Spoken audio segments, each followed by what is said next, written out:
source of life and cause of death. Water can wash away clues, dilute evidence, and conceal corpses.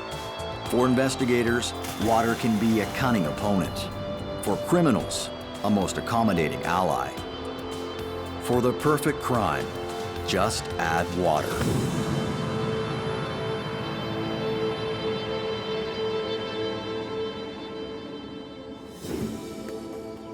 Our investigation takes place in Kingston, Ontario, a city full of history which has a population of just over 150,000.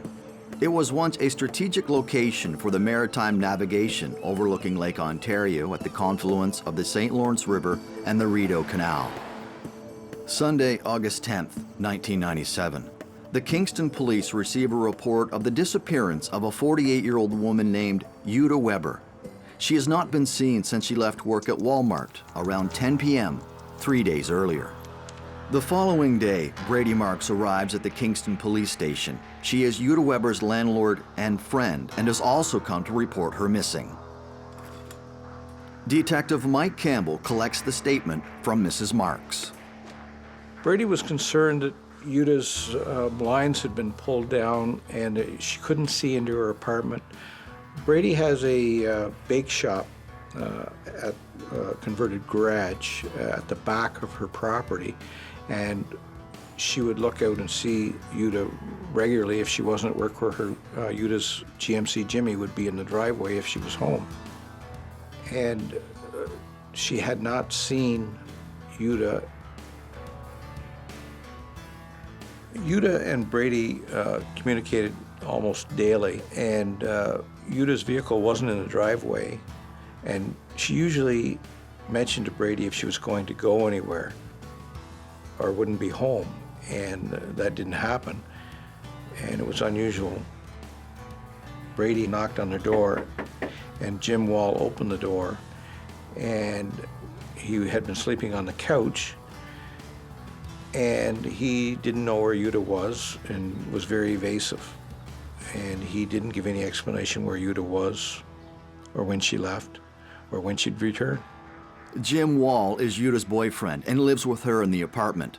She had told Brady that her relationship with Wall had deteriorated. She had given him until August 15th to find another place and move out. I did police checks through our computer system and realized through that investigation that Jim Wall had been in prison. Of course, that made flags go up right away. And he had a history of criminal activity. In fact, he was convicted of second-degree murder in 1983, and it was on life parole. That in itself gave rise to suspicion. And he was leaning more from a person of interest to a suspect in her disappearance.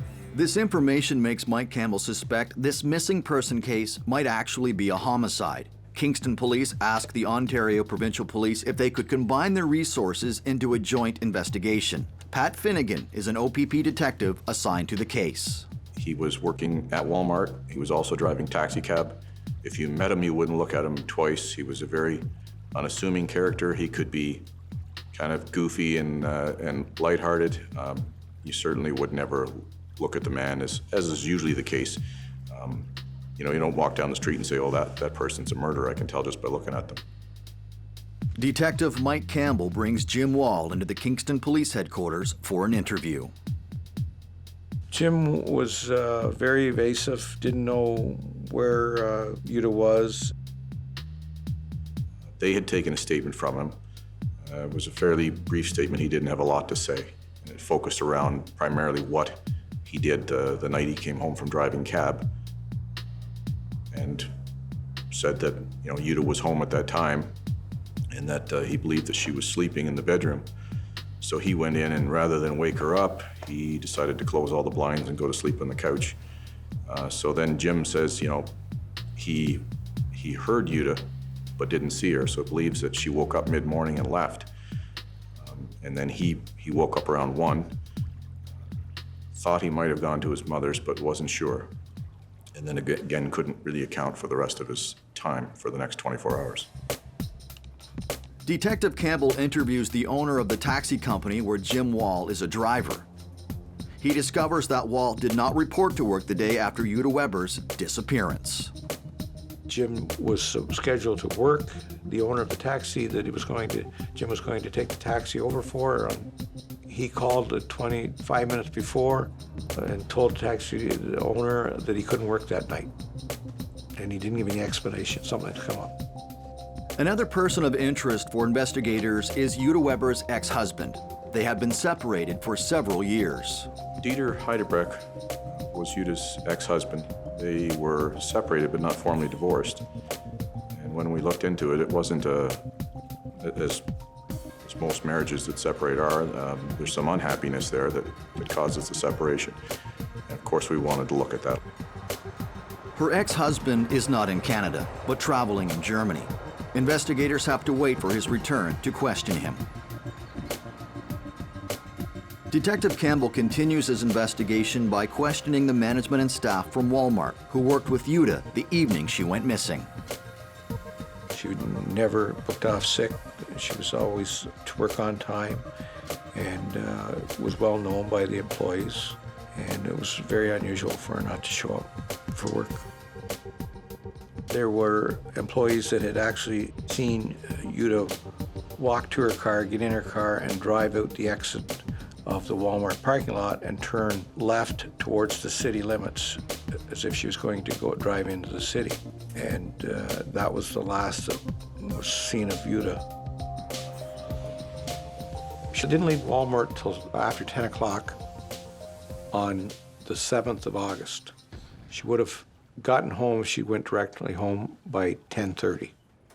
Investigators send out a press release urging the community to call in with any information. We also broadcast that this person was missing, and if anybody having any information to the whereabouts of Yuta Weber were to contact the police on a hotline number. And with that, we started getting tips coming in that we had to, and leads that we had to follow up. There was indications that Yuta Weber's body was in a bay on Sydenham Lake. So at that point, we had to drag the lake with a underwater camera.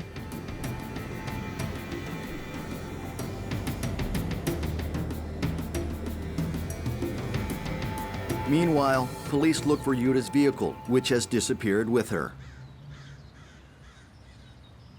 I believe Yuta's 1986 GMC Jimmy was located about 5 blocks from her residence on the 15th of August by another investigator. Subsequent interviews of people in the area determined that the vehicle was parked on a nearby street prior to midnight. This is going back to the time that Yuta disappeared, so it would have been the 7th of August. And then the same people got up the next morning and noticed that it's not on this street anymore. It's parked over here on College Street. So they thought it was unusual because they'd never seen it before. It wasn't from the area, didn't belong there. So it just remained sitting on College Street for a number of days. The vehicle is seized and examined by the OPP forensic unit. He applied what's known as luminol to the interior of the vehicle, and luminol simply reacts with certain proteins, for example, which are found in blood. It can also react with things that are chlorine-based, like Javex. But some reactions were found. Investigators want to determine if these reactions could be blood. One of their experts conducts a test. In the back of Yuta Weber's GMC Jimmy, on the tailgate, there was an area of that tailgate that was actually carpeted. And I think it was a fairly significant stain. Monica Sloan, biologist and DNA expert at the Center of Forensic Science, is asked to analyze samples found during the investigation. So luminol belongs to a class of tests called presumptive tests. That when you get a positive reaction with them, it's presumed to be that it's potentially blood. And they're based on a color reaction, or in the case of luminol, on the emitting of light reaction. And the hemoglobin in the blood contain substances that are going to cause this coloration to occur. These tests are often very, very sensitive. One of the reasons that police agencies use luminol and other tests like it is because of how sensitive it is. However, sensitivity is a double-edged sword. So you will get reactions with other substances that mimic that same interaction with your indicator. It's a trade-off to a certain extent, but it's still a very useful chemical for finding blood when you're trying to search a large space, like a residence, like a car, and when you're looking for very, very small amounts of blood, which may be the case if there's been some indication that a cleanup has occurred. Luminol testing reveals that the stain found on the back of her truck is indeed blood. What really happened to Yuta Weber? Will the analysis of the blood found in the back of her truck reveal a clue?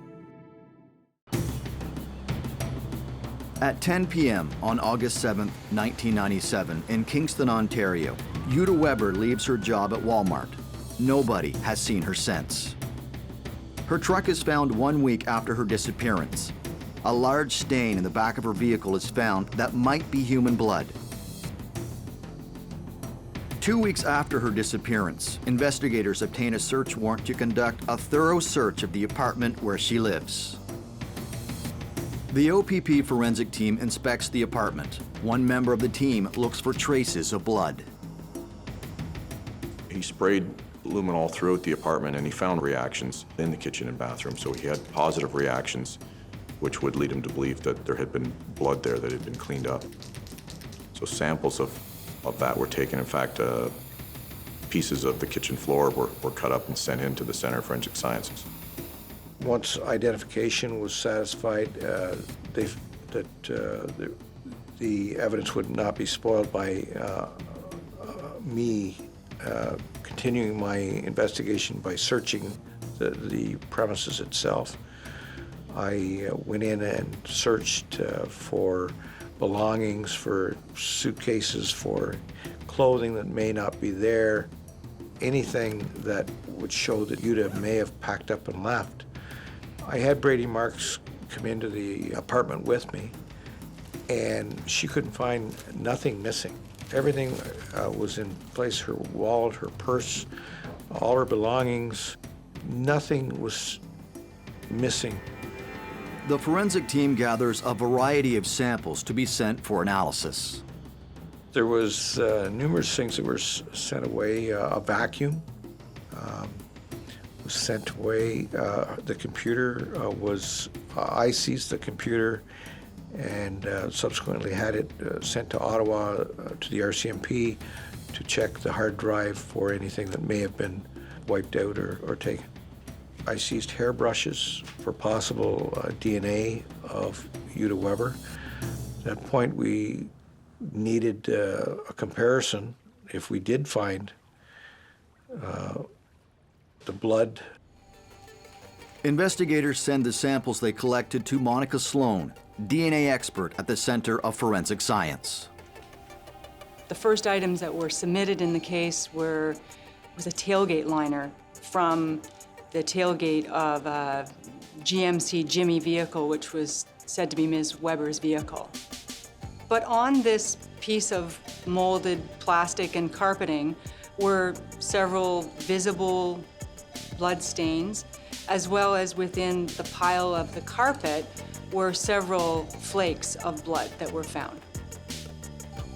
What it doesn't tell us is whether that blood is human or animal, whether in this case somebody had a, fish from the fishing trip on the weekend in the back of the car or the truck.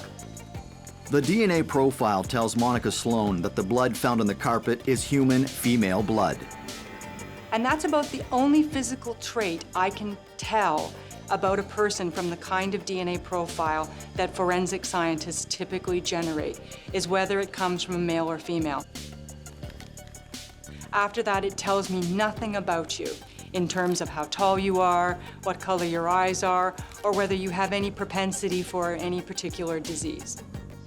So once you have these unknown profiles, you need something to compare it to. And we refer to these comparison samples as reference samples. They're known samples that have been collected from an individual.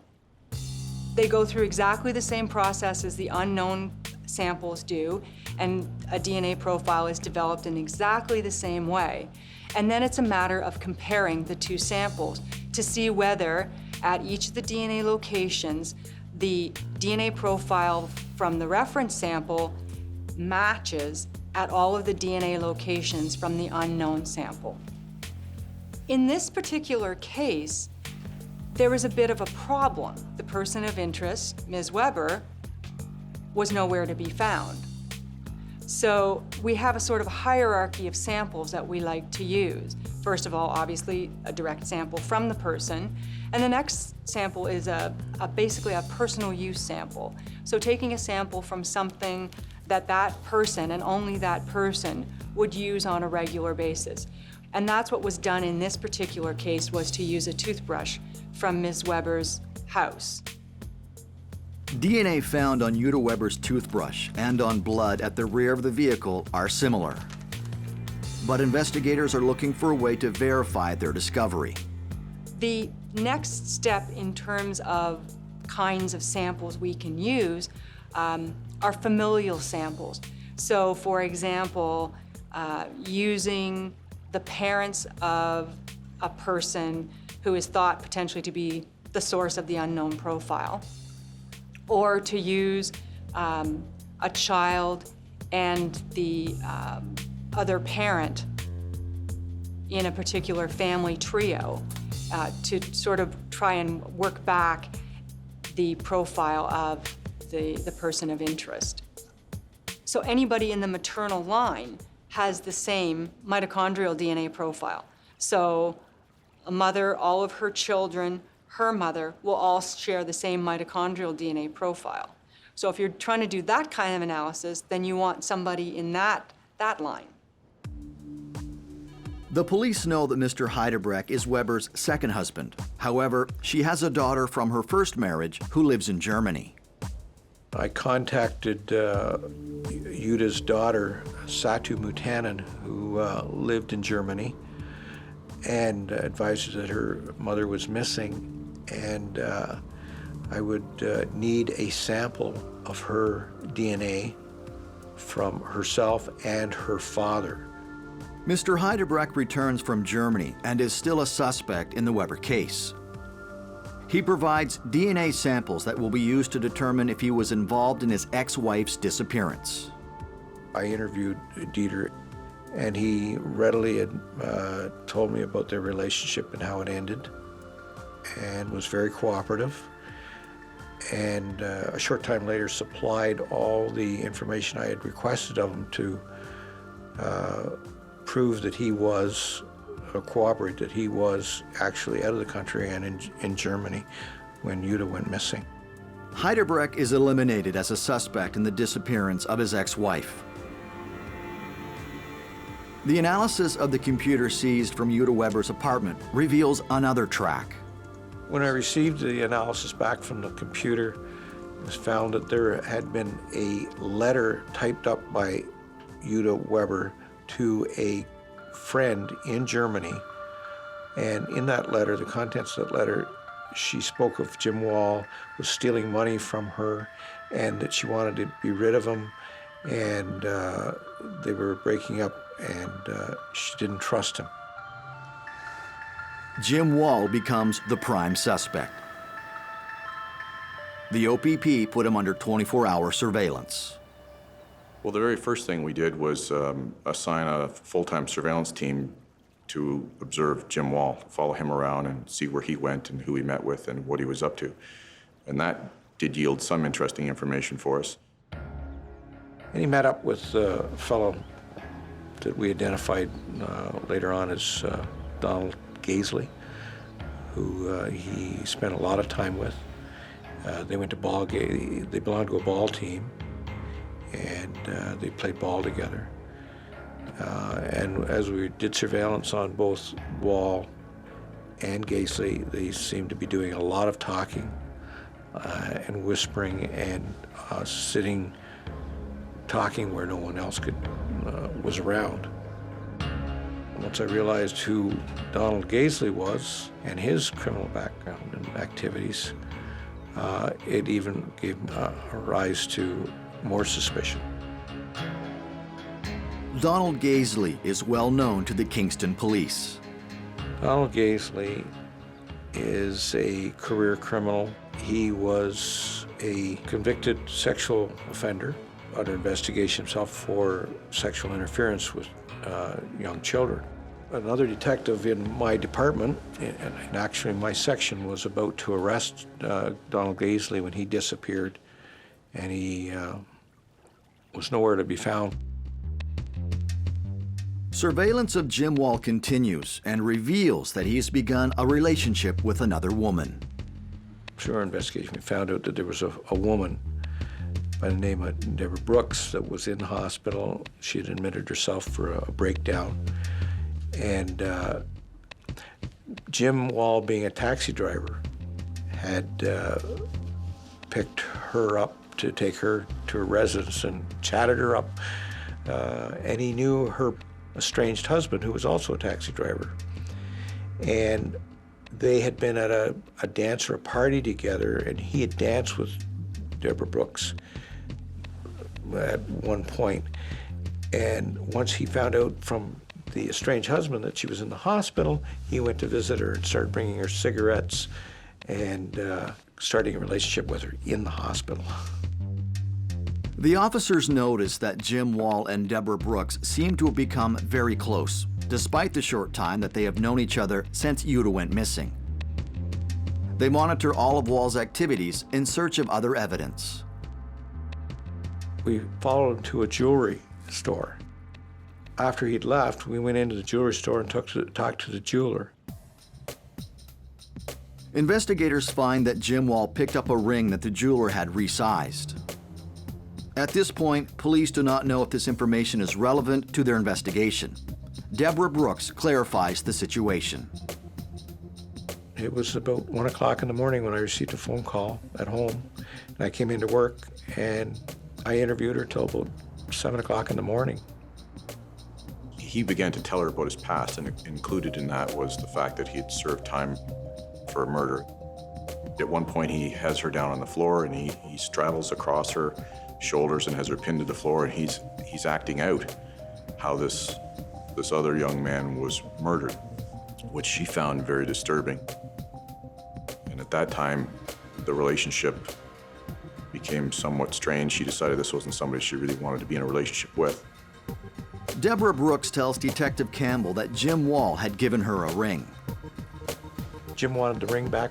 He kept phoning her, and she said, no, I don't want to see any more. The investigators discovered that the ring actually belongs to Yuta Weber. Yuta Weber was given a ring by Jim Wall when they're beginning of their relationship. The only thing missing in her apartment was that ring. And that ring was purchased by Yuta Weber with a refund that she obtained when she returned a wedding ring set that Jim had given her in May of 1997. So if you kind of connect the dots, here's what Jim believes is a romance that's going to conclude in marriage. He's shunned by Yuta, who says, I don't want any part of this, and had remarked to friends that she didn't want any part of that. So instead of just giving him his rings back, she takes them back to Walmart, gets a refund, and buys herself a cosmetic ring. The Center for Forensic Science receives a DNA profile from Yuta Weber's daughter. We were able also to use the sample from Ms. Weber's daughter and from the daughter's father to help confirm that the donor of the profile from the toothbrush could be a biological mother of this child. The DNA expert concludes that the blood found in the back of Yuta Weber's truck is her own.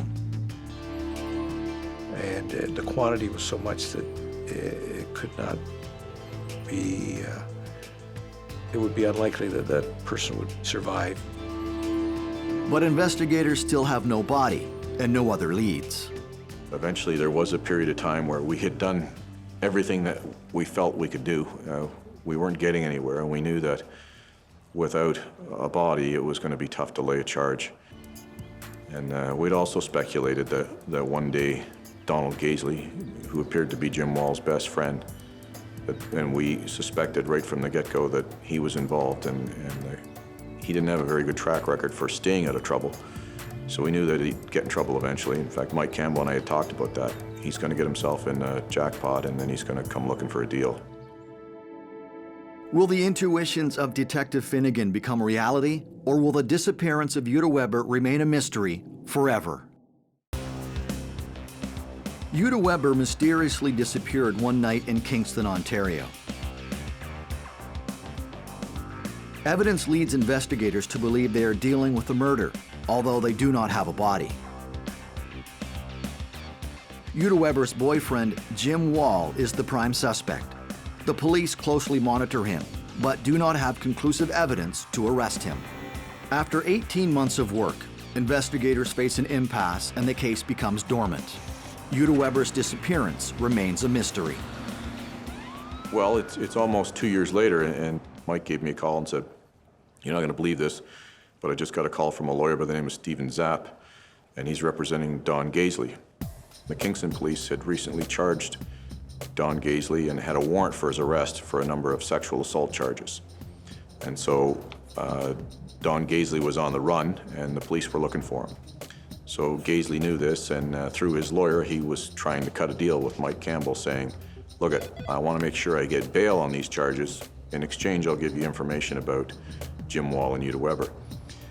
Right from the onset, Mike explains that the police don't make those kinds of deals, that the Crown Attorney would be the only one who'd be in a position to make any sort of a deal. Well, that wasn't likely going to happen, and of course, we turned the tables by finding him first. As soon as he was arrested in Ottawa, he said, Detective Campbell, I'll tell you anything, just don't let them hurt me. I'll tell you anything you want to know. Donald Gaisley recounts events that point to Jim Wall's involvement in the disappearance of Uta Weber. Donald Gaisley's story to us was that he had earlier, before Uta had disappeared, asked about ether and quick start, and what does quick start do? And quick start, of course, is for carburetors of the older cars, where you could squirt some quick start in it and it would start the car, and it's ether.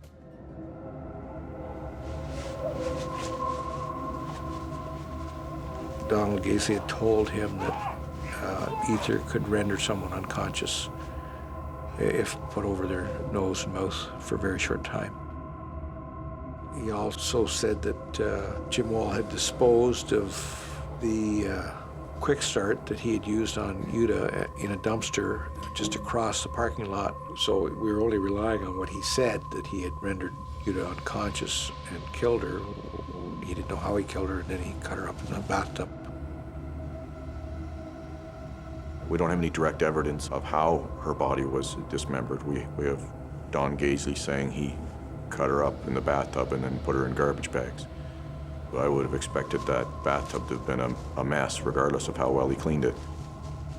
He told us that they went out that night in Uta Weber's vehicle. And his story to us was that Jim Wall called him at 9 o'clock, said, "Meet me at the corner of Hillendale and Princess." He didn't explain why he took a shovel and a toque and gloves, but he did say that he didn't know what was going on until he got in the vehicle, and Jim Wall told him that Uta was in the back. And they drove out on a dark stretch of road by a rock cut.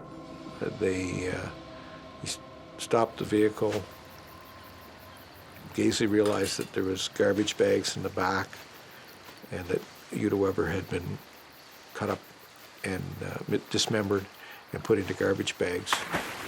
And he helped Jim Wall carry the bags down into the swamp. Donald Gaisley claims to know where Uta Weber's body is. Investigators obtain a judge's order to remove Gaisley from custody so he can take them to the location where the body was dumped. For 3 days solid, we drove up and down this area of Montreal Street from Kingston to Battersea. And Donald Gaisley continued to be evasive, and it was hard to tell whether he was actually telling the truth. It's late in the day, it's about 2 o'clock or 2:30. I was getting pretty frustrated by this time. I pulled over the side of the road and I stopped the car, and Donald Gaisley was in the front seat beside me and Mike Campbell was in the rear seat. I said, look, you know, I've got things to do and a family to go home to. You don't. I'm gonna go home to a nice warm fire in the fireplace, and you're going back to the detention center where we came from. We're gonna drive this road one more time, and unless your memory gets a hell of a lot better real fast, then you know, we're all done playing games for the day. And so here we go. And so we started to drive. It was just dead silence. And then all of a sudden, he says, stop the car, stop the car. Something seems right about this.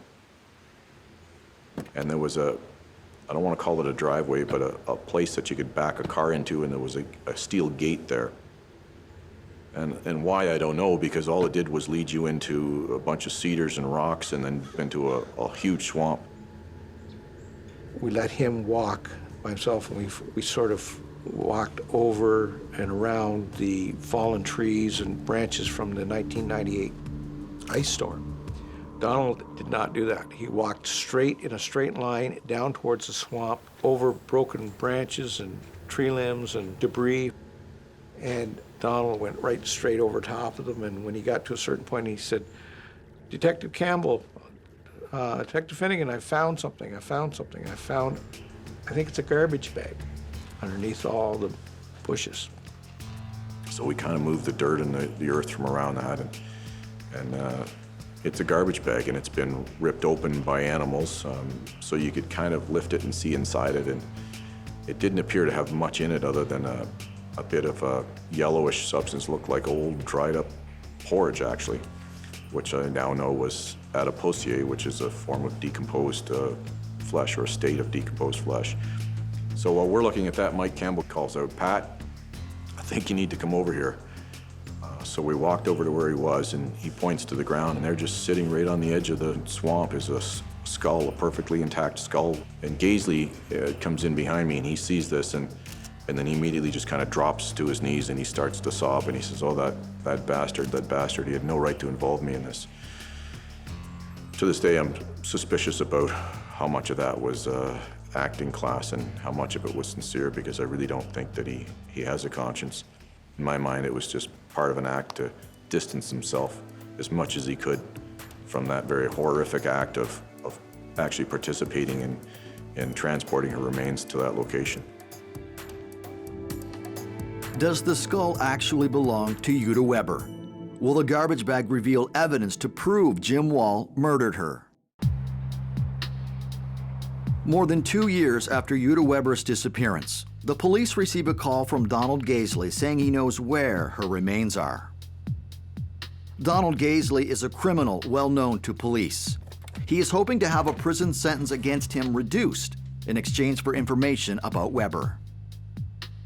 He leads them to a swamp where he claims that his friend Jim Wall, who was Uta Weber's boyfriend, has disposed of her corpse. The police find a skull. It is sent away for analysis to determine if it could be Uta Weber. If the results come back positive, the case will officially become a homicide. We knew that Uta had some significant dental work and had some gold fillings, and you could see the gold kind of glistening there in the sunlight, and I'll never forget that. Gaisley's reminding us about that shovel, you know, kind of should be right up there. That's where he threw it.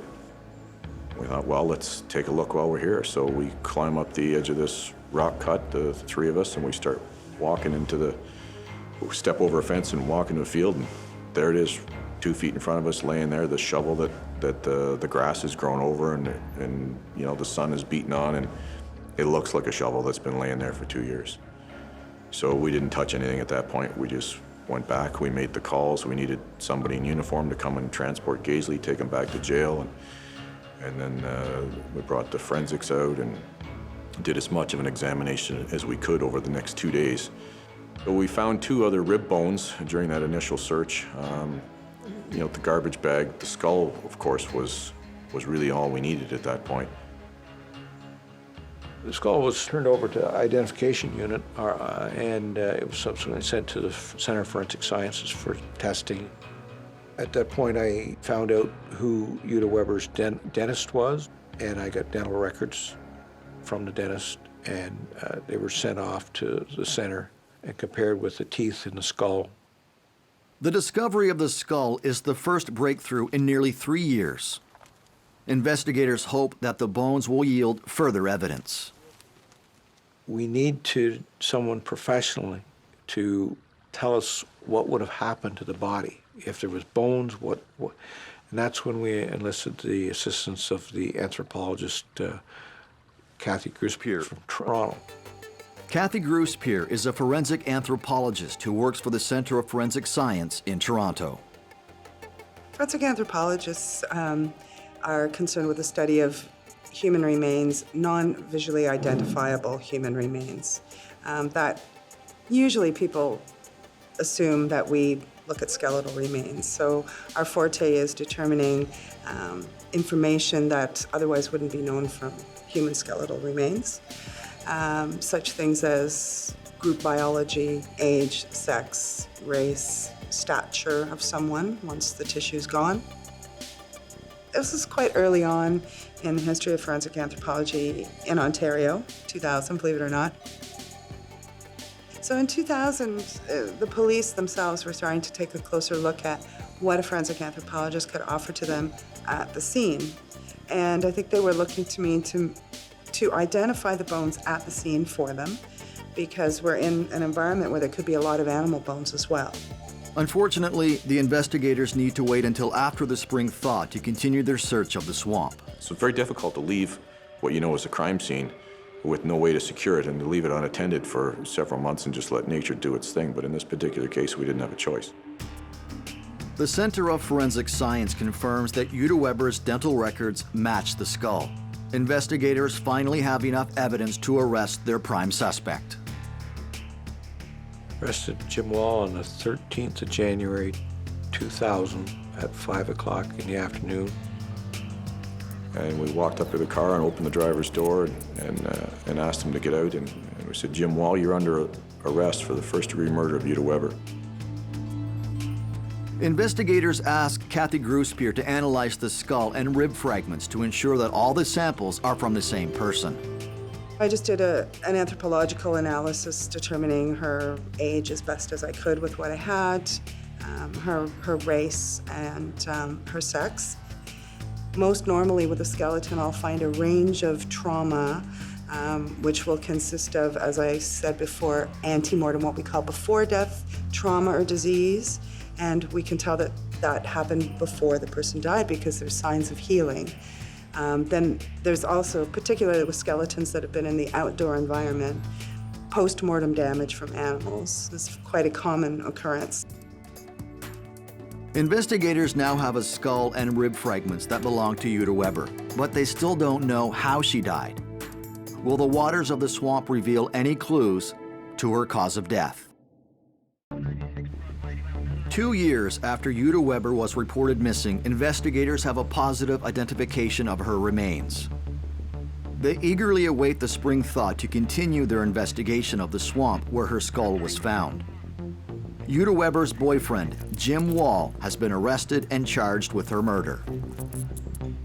I didn't know how deep the swamp was until I got there. Essentially, they were doing shoulder-to-shoulder search through the swamp and just bending down and pulling things up. Not an ideal way to do a search. Essentially, you're working blind in the water. You are, with nothing but your hands. And it's cold water in April. The water in the swamp is murky and prevents them from doing a thorough search. The team examines dry land until they can find a solution. I said, go for the dry. I mean, an animal's not going to eat in the water. And all the bones we found were in high dry spots. Now, I know that coyotes and probably some wolves as well can tend to drag things off up to over 1 kilometer away. The only bones that were found the first day were on those little dry mounds. So I think we got all of the bones of the right arm, the scapula, humerus, and lower right arm bones the first day, and that got everybody very excited.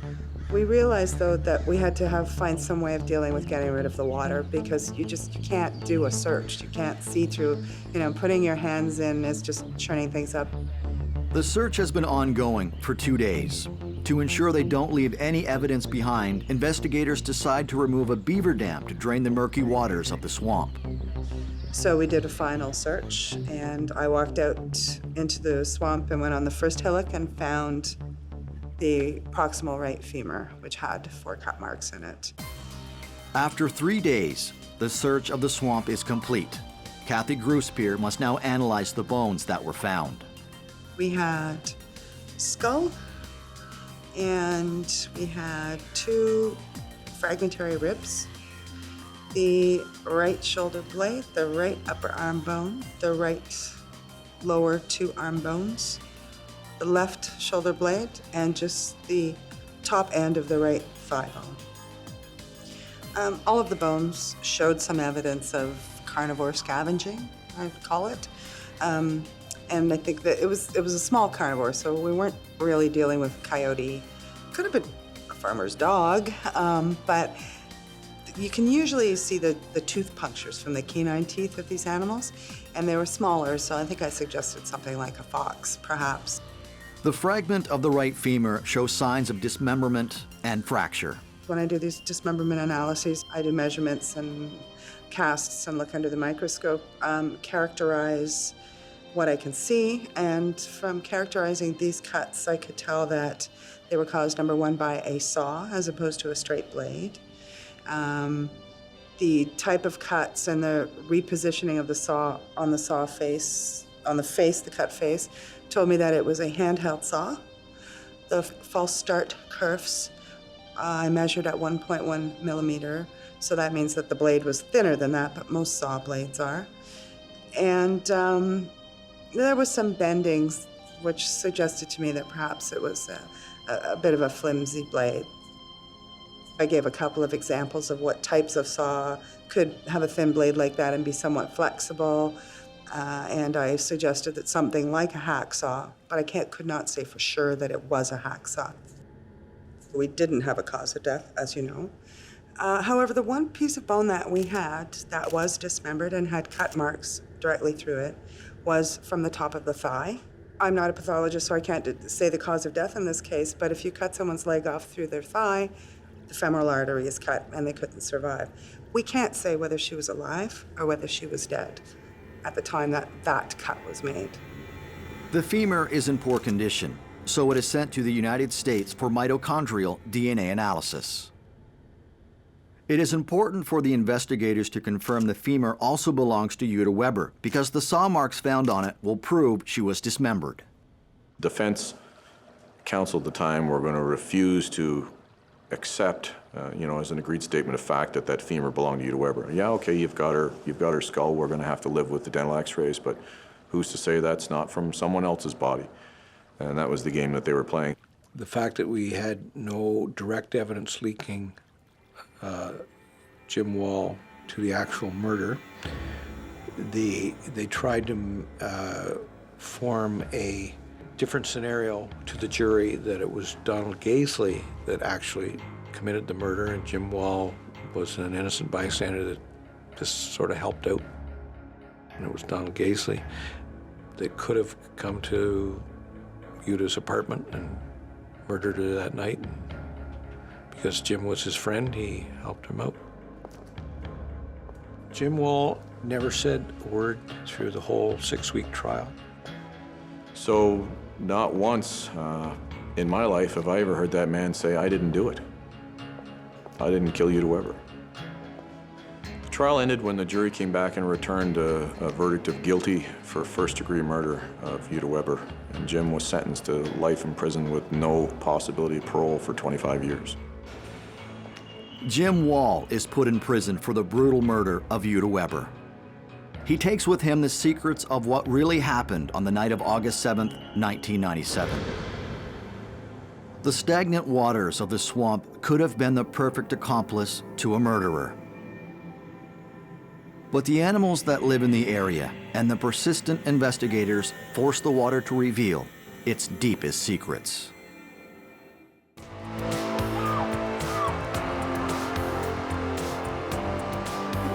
Source of life and cause of death. Water can wash away clues, dilute evidence, and conceal corpses. For investigators, water can be a cunning opponent. For criminals, a most accommodating ally. For the perfect crime, just add water.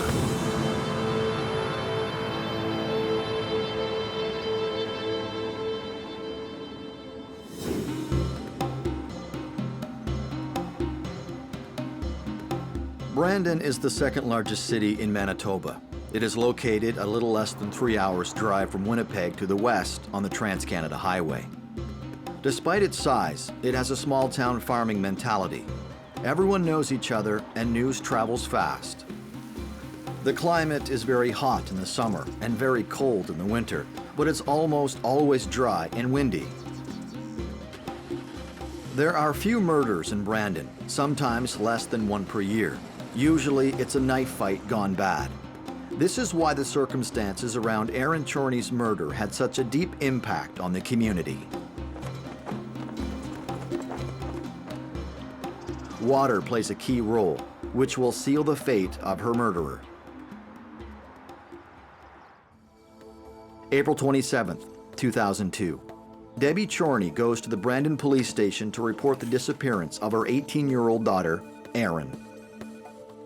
Erin initially was last seen by her mother on the evening of April 21st, 2002. She actually wasn't reported missing for several days afterwards. And that was simply because Erin had been known to disappear for a couple days. When she was in party mode, she would stay with friends, wouldn't check in with family, so it wasn't all that unusual. After about 5 days of not having contact with their family, though, they of course became more concerned, and that was their initial report to police. She liked the bar scene, liked the party scene. In that sense, probably a typical teenager, especially in a smaller community like Brandon, where your weekends are largely filled with that very sort of thing. But there was another side to Erin. There's the family Erin, you know, the Erin that cared very deeply about her two siblings, about her parents, her extended family. And like a lot of teenagers, she made some bad choices in life, bad choices in people she was dating or involved romantically with. The investigation of Erin's disappearance is initially conducted by uniformed officers. They launch a national search. Inquiries are made at hospitals, rehabilitation centers, shelters. The police monitor transactions on her bank accounts. They meet Erin's relatives and friends, including her ex-boyfriend, Michael Bridges. He's a 20-year-old with a reputation as a womanizer. When I think of Michael Bridges, I think of somebody who was full of himself, who had a big ego, who thought of himself as a real ladies' man, as a real fine, sort of a macho kind of guy. And it's funny because his physical appearance didn't back up that. I mean, he wasn't some big bodybuilder type, or there was nothing physically striking about Michael Bridges. I mean, he kind of looked like a bit of a bum. The police soon discover that Michael Bridges has been named in an assault charge against Aaron Chorney. He is not supposed to be in direct contact with her. Unfortunately, and this isn't an uncommon thing that you see in volatile domestic relationships, a court order sometimes isn't worth the paper it's written on, especially when the party that it's meant to protect, in this case Aaron Chorney, doesn't even want to abide by the conditions of it. The investigation reveals that Aaron and Michael have seen each other several times, including the night of her disappearance. She spent Sunday at her mom's house and then had a family supper with mom and her younger sister. She received a phone call after supper and walked out the door saying that she was going to go have coffee with a friend. Wouldn't be gone long. Walked out of the apartment building, followed by her little sister, who saw her get into a car, and that was the last contact her family had with Aaron. The car that Aaron climbs into belongs to Michael Bridges' mother. Michael's friend drives and acts as the intermediary for the phone calls. After 10 days, Aaron is still not found. The missing person case is given to Constable Dallas Lockhart of the Criminal Investigation Unit. One of his first initiatives is to meet Michael Bridges to get a better idea of who he is. No, initially, Mike Bridges was simply a person of interest in the investigation. We felt strongly that he likely had some knowledge of where Aaron had gotten to. So I wanted to be a little more assertive in my conversation with him. So I actually asked him to attend to our headquarters station where I could have a little more control over the interview, had him in an actual interview room under our setting, and I video and audio taped our initial conversation. Bridges does not deny having spent part of the evening with Aaron.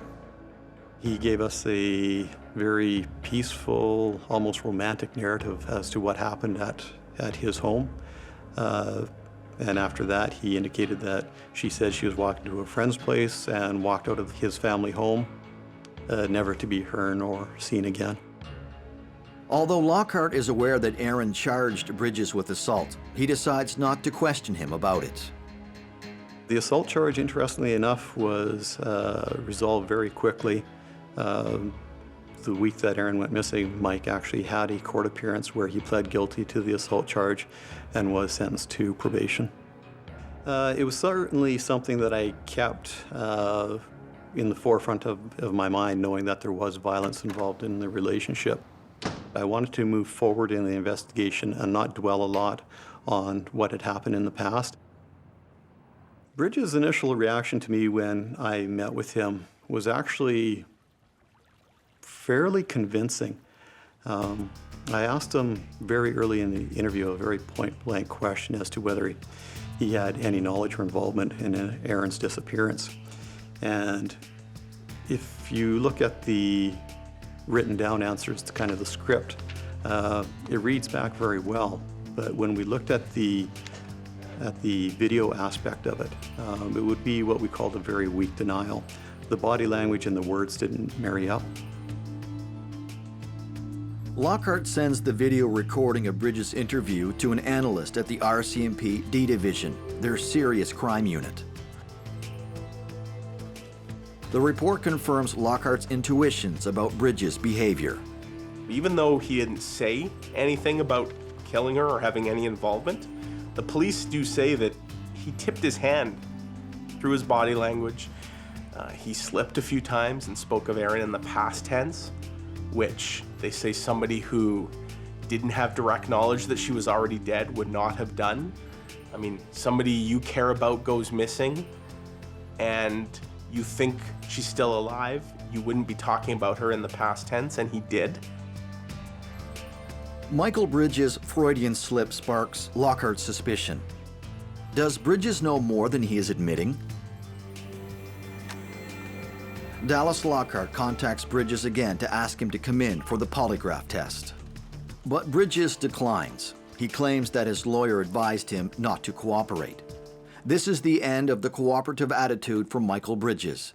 He becomes progressively more withdrawn. 37 days after Aaron Chorney's disappearance, the case is still officially a missing persons file. But unofficially, police are now considering other possibilities, including her death. Investigators organize a ground search starting from Michael Bridges' house into the surrounding areas. To see how Michael Bridges was going to react, knowing that there was a group of people searching areas, and these were close by his home, to see what level of participation he was going to offer in terms of joining the searches. He did tell us that he loved Erin and would never do anything to hurt her. Yet when the time came, he didn't show up at any of the searches to assist the general public and the search groups. If you look at where the Bridges home was located, it's on, at that point in time, kind of on the southern outskirts of Brandon. And right out Mike's back door, across a small open field, was the Brandon Cemetery. So all those open areas were searched, both by our K9 units as well as by search groups with the Office of the Fire Commissioner. Unfortunately, the ground search brings no result. The investigation stalls. Lockhart appeals for more resources from his superiors to continue the investigation. His request is approved, and Sergeant Doug Paulson becomes his partner. Together, they review all the information gathered to date. The only plausible explanation they can find for Aaron Chorney's disappearance is foul play. They shift the investigation from a missing person to a homicide. They first get a warrant to search through the Bridges family vehicle. Will the forensic team find evidence that will lead Lockhart and Paulson to Aaron Chorney's body? Will they finally establish what role Michael Bridges played in this mysterious disappearance?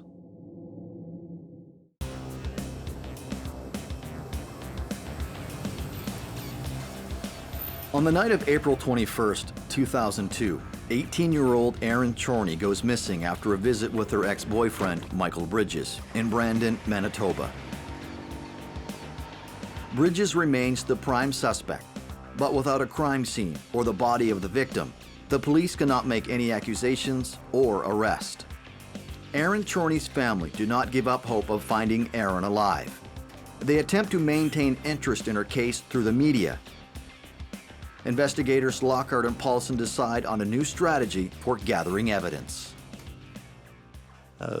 Looking at several possibilities as to what happened with Aaron, if she had met with foul play, we suspected that it likely occurred in the Bridges home. We knew that Aaron had been there.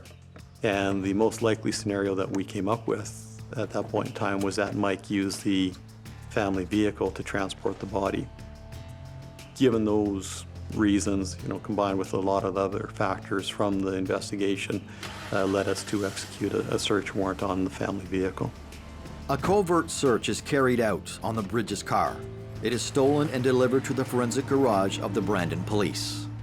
I'll just preface any of this with the fact that because she was a girlfriend to him, this was presenting some problems for us. Even if we were going to find trace evidence, it was going to be a challenge at best to prove to what extent this had happened. But, obviously we're looking at areas in the vehicle. We concentrated on the back seat areas that you would put a body to transport. We used luminol. Plus we were looking for hairs and fibers. We were taping. We were looking for fingerprints. Like, could we find her prints in the vehicle? We would take hemosticks and they would react. So in other words, a hemostic is basically a piece of litmus paper that reacts with heme in the blood. So it gives us an indication that it's blood. We don't know whether it's human or animal. So we had a few areas in the vehicle that were like that. We swabbed them and then obviously sent those swabs away to the lab. Focused in on the whole vehicle, including things like soil samples.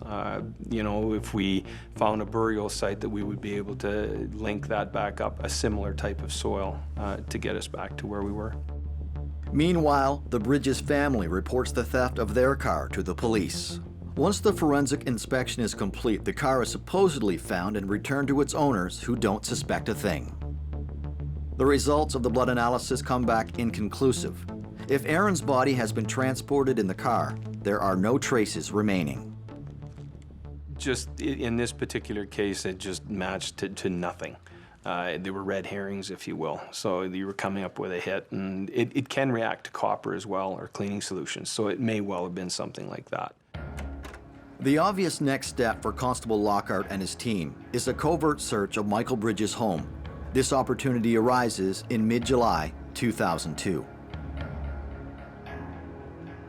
The circumstances of the search are not particularly easy.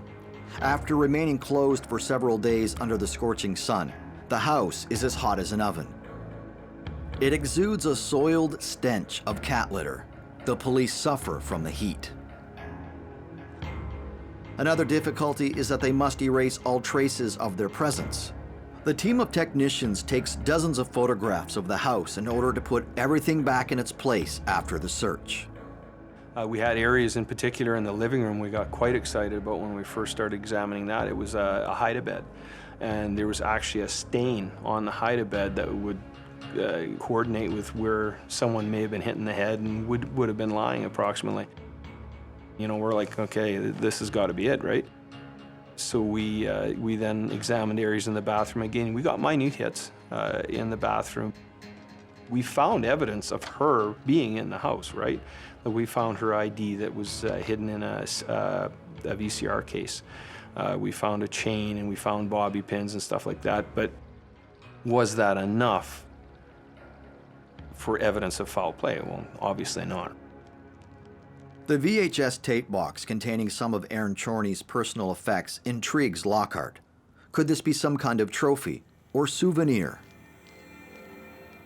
I suppose it could be theorized that he kept them because he in fact did love her, and when they broke up as a result of the assault against her, he wanted something to remember her by. But this box is not the only discovery that piques Lockhart's interest. One of the things that still piques my curiosity when I think about it is when I was searching Michael's bedroom, I came across a letter addressed to him that was sent by his legal aid lawyer who was representing him for the assault charges. On the back of that legal aid letter were what I would call crib notes, which was a basic outline of the information he provided to me during that initial investigational interview that I had with him.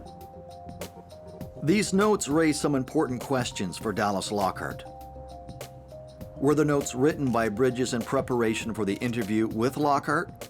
Or were they written after the interview so that he could remember what he told the police? Again, the results of this search do not give the police enough evidence to make an arrest. Michael Bridges spends most of his time locked in his house, keeping his contact with the outside world to a minimum. One thing that we did learn about Mike Bridges is that when he was laying at home watching TV, a lot of what he watched was crime shows. He actually had a fairly good understanding of forensic techniques and investigational techniques. Lockhart and Paulson continue the investigation, but they are running out of options. None of Aaron's bank accounts have shown any activity for months. They are now looking for a body. Since Bridges' residence is next to the city cemetery, they focus their search there. They hire a private consultant that uses sonar technology to scan some graves that might contain more than one body. We looked at graves that would have been potentially open in and around the time, like freshly open for burial, in and around the time that Aaron went missing. Our mindset at the time was, okay, what graves would have been actually open, like ready for caskets to go in, and there was very few. You know, it wouldn't have been, it's a big graveyard, but very narrow window, less than half a dozen, and that's the ones we had the sonar look at them to see if there was anything unusual. This search also fails to yield any clues, and the investigation becomes inactive. Nevertheless, Lockhart and Paulson try to keep Aaron's case from going cold. One of the things that we really tried to do was always keep this in the forethought of the public. We never wanted Aaron to become just another missing person.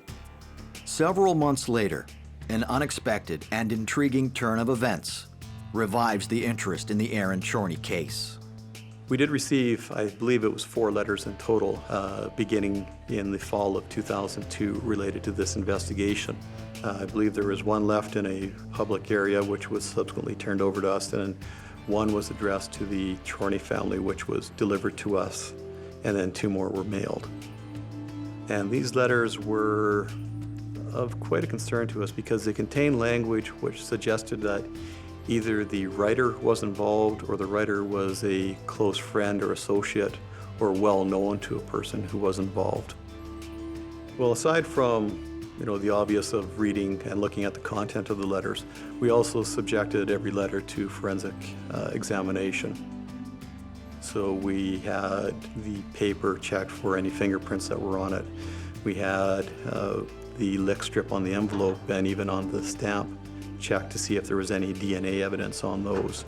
We had handwriting analysis compared to, in this case, Michael Bridges, because at this point in time when we had the letters, he had been identified as a suspect in a homicide investigation. Forensic analysis does not yield any results.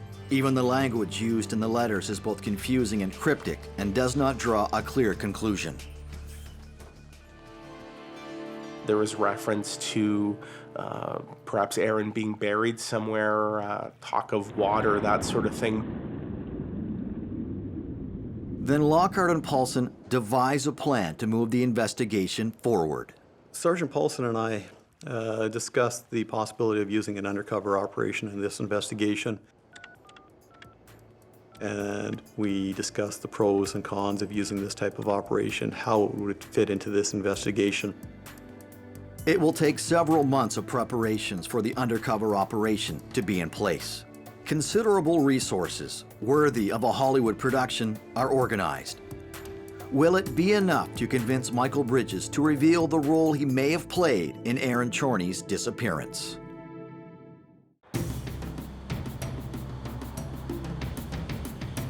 For a year and a half, investigators in Brandon, Manitoba make every effort to find Aaron Chorney, an 18-year-old girl who was seen for the last time in April 2002. The number one suspect is none other than Aaron's former boyfriend, Michael Bridges. But the police don't have enough evidence to arrest him. As a last resort, they call upon the specialized services of the RCMP to develop a complex undercover operation. The goal is to get a confession from the suspected murderer. Undercover operations are highly classified procedures within police services. The details are kept confidential, a subject well known to crime reporter Mike McIntyre. In fact, there was a time in Canada when publication bans were being issued on any particulars of the Mr. Big Sting. We could report on a trial, we could report on some of the basic evidence, but in terms of the intricacies of how they fooled or tricked or targeted their suspect, we had to keep those private. And there was actually a court battle launched by media.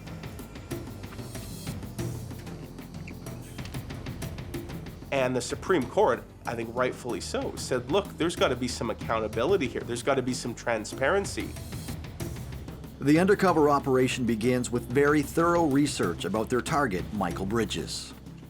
They had to get to know their target, and they sought to learn everything they could about this person, what made him tick, what did he like, what did he dislike.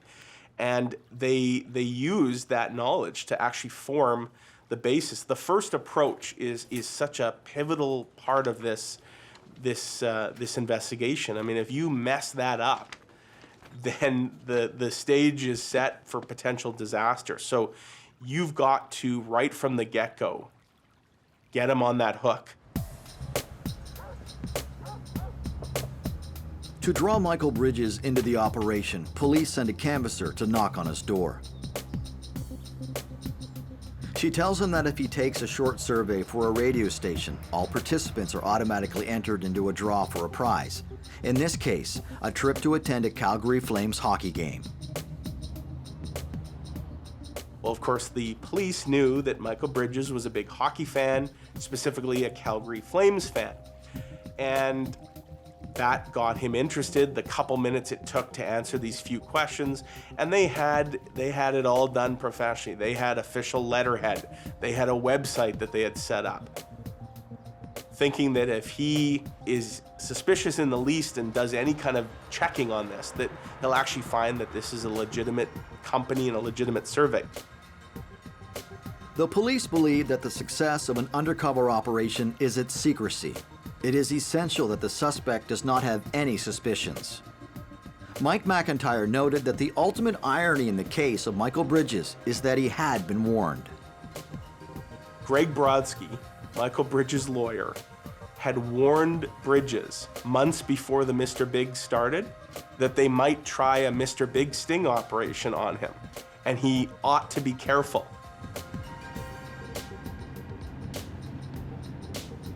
Sometime later, Bridges is informed that he is one of the winners. He travels to Calgary with another so-called winner, who is an undercover agent. During the trip, he gains Bridges' trust.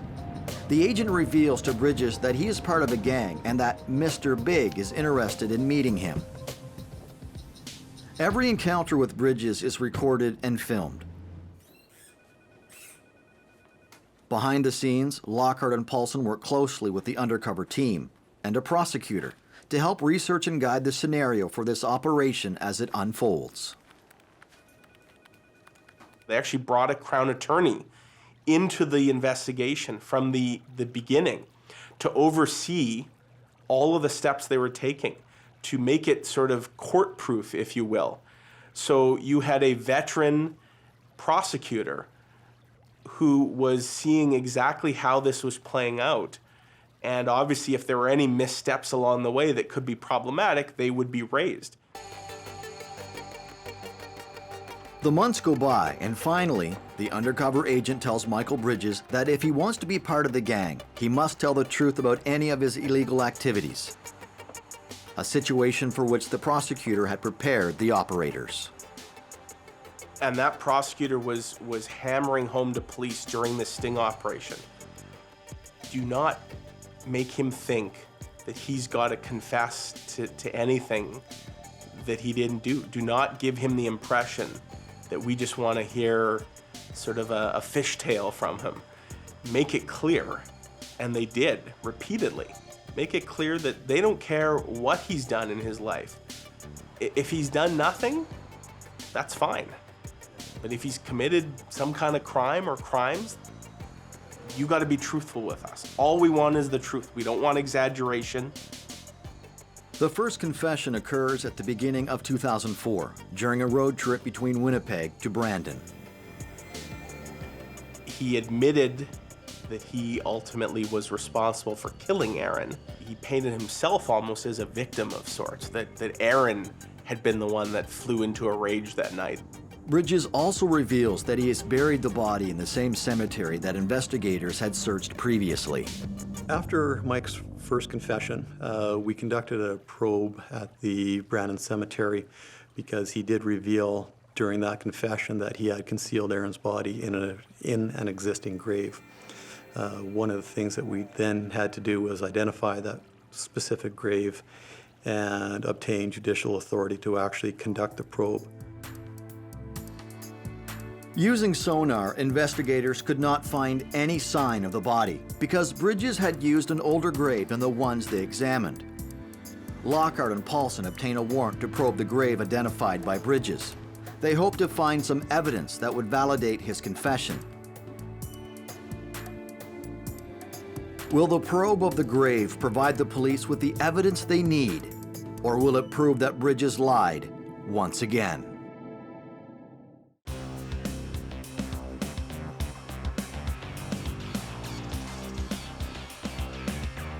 The disappearance of a young woman in Brandon becomes a murder investigation. With no physical evidence, the Brandon police asked the RCMP to coordinate a sting operation 22 months after Aaron Chorney's disappearance. Michael Bridges reveals his secret to an undercover operative he believes to be a gang member. To verify that Bridges has told the truth, the police are preparing to probe a grave in the Brandon Cemetery that might contain 2 bodies instead of 1. Since the sting operation is ongoing, it is essential to keep the probe concealed. Investigators work at night. This happened in February. Out on the Canadian prairies in February, we're looking at frost going down in some cases almost 8 feet. So we were preparing to dig through ground which was similar to concrete, and yet do that in a surreptitious manner where not only the general public wouldn't know, but even employees of the cemetery wouldn't be aware of our activities. And one of the primary reasons for us to do it surreptitiously is that we, of course, didn't want Bridges to be aware that the information he had divulged to our operator was now in the hands of police and that we were acting on it. We were given pretty explicit instructions about how far we could go. The judge was very explicit, shall not disturb the existing remains, which was respectful of the other families, right? So we wanted to be conscious of that. So we kind of knew the depth we had to dig at. We had equipment planned.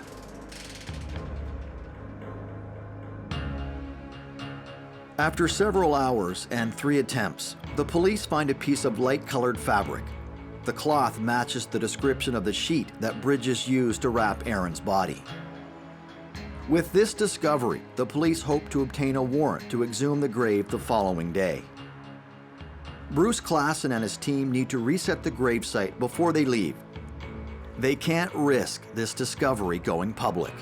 Meanwhile, investigators still feel that Bridges might be holding back some details. They encourage him to rehearse, as if for a movie, so he is comfortable telling the truth when he meets Mr. Big. In a second confession, Bridges admits that Aaron Chorney's death is not the result of an accident. He killed her deliberately, and he begins to give details about the circumstances of the crime. First, there is an argument between Aaron and Michael. As the dispute heats up, Bridges loses control and chokes her with his arm. The blood flow to Aaron's brain is stopped, and she collapses.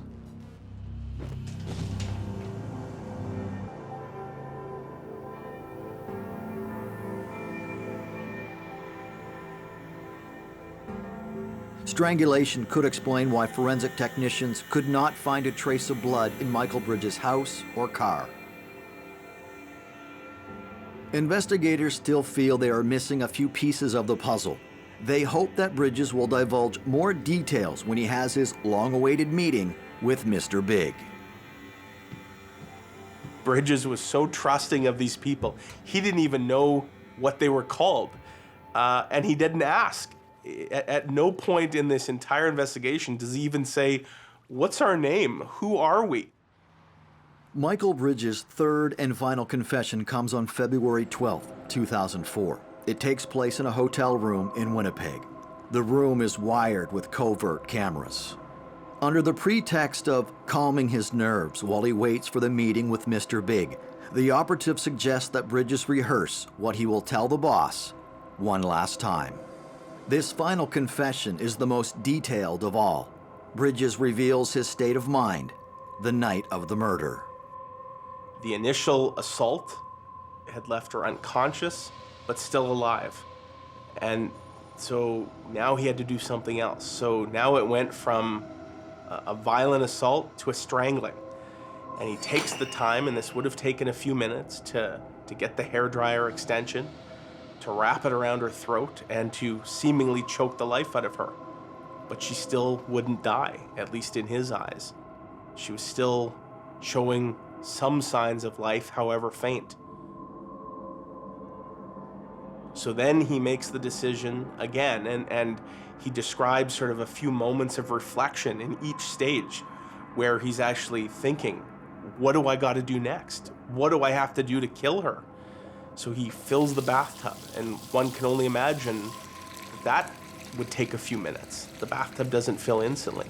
So he's filling the bathtub as she's in sort of the death throes, fighting, gasping for her final breaths. And when the bathtub is filled, in she goes. And he pins her down and holds her, and he describes doing so until such a point that there was no longer any gasps, any thrashing, any movement. He knows for certain now that she's gone. He obviously decides at that point that now he's into cover-up mode. Michael Bridges meticulously cleans Aaron's body and under her fingernails to remove any traces of his DNA. Then he leaves the body in the bathtub and goes to sleep for a few hours. The following day, Bridges looks for a way to get rid of Aaron's body. He finds the solution at the cemetery near his house. He identifies a recently dug grave where the grass has not yet grown back.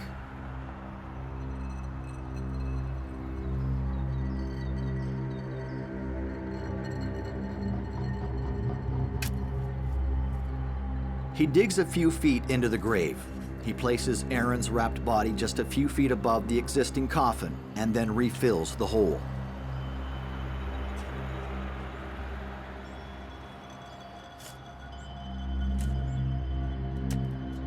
The level of clarity that it seems like he experienced in what began as a very chaotic moment.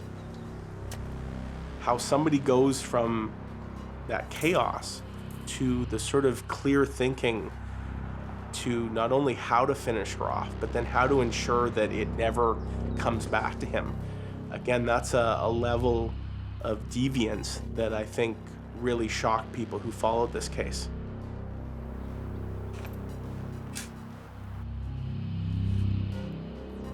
I think it became much easier for him to begin to now get into the more grisly details, the more sadistic details of what ultimately happened to Aaron. Following his rehearsal, Bridges expects to see Mr. Big, but instead, he has the surprise of his life. Several officers led by Sergeant Paulson storm the room and arrest Bridges for second-degree murder. Michael Bridges looking like a deer caught in headlights when he realized that his whole world, everything he believed in, had just come crashing down on him. And the agent that he thought was his buddy, who was paving the way to this brand new terrific lifestyle, was actually an undercover cop. After a frustrating 22-month investigation, police have to compile evidence for trial. They have to verify as much of Michael Bridges' confession as possible. The day after Bridges' arrest, forensic officers are back at the Brandon Cemetery. They prepare to exhume Aaron Chorney's corpse. We treated it like an archaeological dig. I mean, we sifted every piece of soil, so we went down layers at a time, documented, photographed, and sure enough, the body started to become visible, or the shroud that the body was covered in became visible. The body had been wrapped in a plastic wrap, so it was fairly intact. There were some smaller bones from the foot, which had not been wrapped as carefully, and these were lying loose, and these were carefully collected. The body was exhumed and death was pronounced at that time on February the 13th, 2004 at 15:15 hours, 3:15 p.m.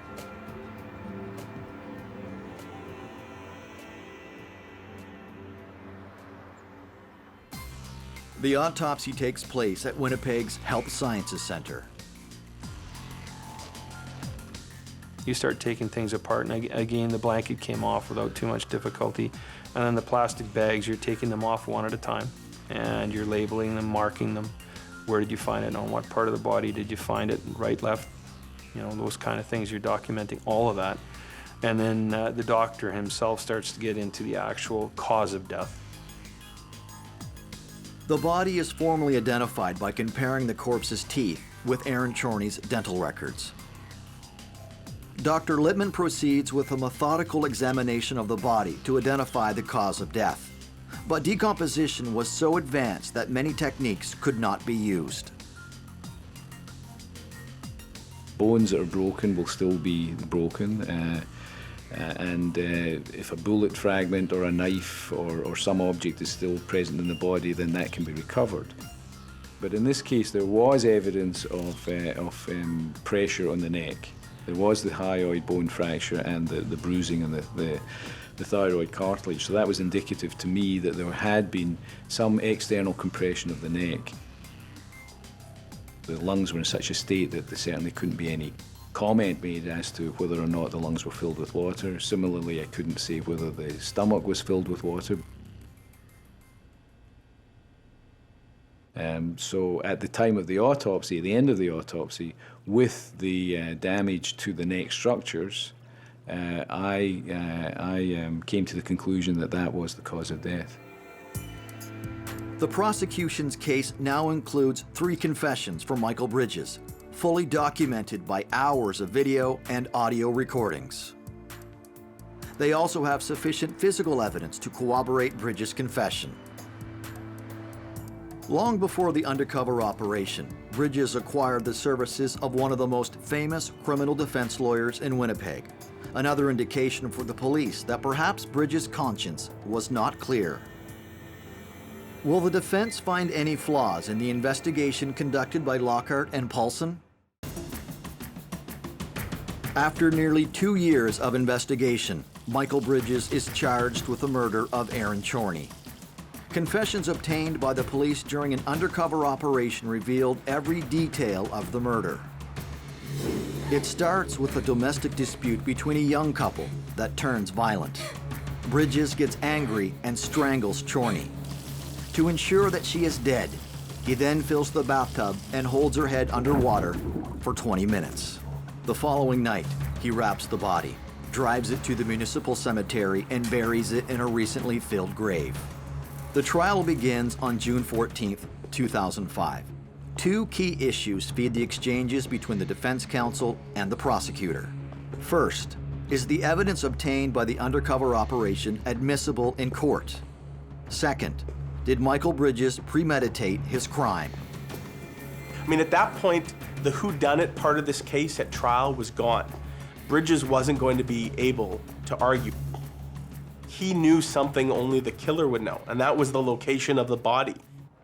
Bridges is charged with second-degree murder at the time of the arrest. However, with the increasing evidence of premeditation, the charge is upgraded to first-degree murder. It was a fascinating point of law, the first-degree argument. It sort of debunked the myth that a murderous plan or plot had to be something that had been sort of well thought out, planned perhaps days or weeks in advance. By law, and as was argued successfully at this trial, a plan to murder can be formed in a matter of minutes. And that's exactly what happened here. The Crown successfully argued that Michael Bridges had sufficient time with Aaron Chorney laying unconscious on his floor. He could have done one of two things. He could have tried to save her. He could have called an ambulance. He could have called police. He could have done something personally to save her. But in those few moments that he admits he sat there in silence, her life hanging in the balance, that's when he formed the plan to kill, the strangulation and the drowning and the cover-up. And even though it wasn't a great amount of time, by law, that was sufficient time to form a murderous plot, and clearly the jury accepted that. At the end of the trial, Michael Bridges is sentenced to life in prison without the possibility of parole for 25 years. Bridges appeals, but it is dismissed in October 2006. This crime without witnesses, without a drop of blood, was almost perfect. And if Michael Bridges had been able to keep his secret, the police would have never been able to prove his involvement, despite the heavy presumptions against him. Had he committed the perfect crime? Possibly. There's a good chance that this was never going to be discovered. Certainly, Aaron's body, the chances of her body ever being uncovered were extremely remote. This isn't somebody who threw a body into a river that, weeks or months later might somehow surface. He had put Aaron in a spot that nobody was going to ever find her. And for that reason, and the fact that he isolated himself and kept this secret, he probably had good reason to think he was going to get away with this. But at the end of the day, his quest for money, his quest to live a certain lifestyle that he felt he deserved, and his big fat mouth was what did him in. This case highlights the advantages of an undercover operation, which in some circumstances is the only way to solve a case. This is the one where it all came together, the perfect storm of a sting operation. Because unlike almost every other Mr. Big sting that's ever been done in Canada, they weren't just looking for a killer. They were looking for a killer and the victim. And that's what made this one so unique. In this case, water played a revealing role. When Michael Bridges chose to use water to complete his crime, he turned a domestic drama into premeditated murder. Bridges' cold-blooded action shocked the police, the community, and even the judge during his trial. But the memory of Erin Chorney lives on in the hearts of her family, friends, and everyone involved in bringing her death to justice.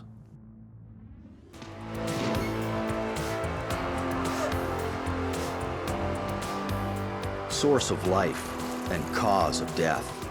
Water can wash away clues, dilute evidence, and conceal corpses.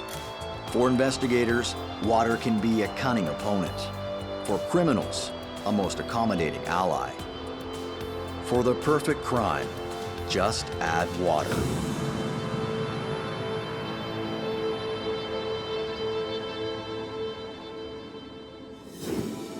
On the surface, Edmonton, Alberta is a quaint, prosperous city, crossed by the deep valley and murky waters of the North Saskatchewan River.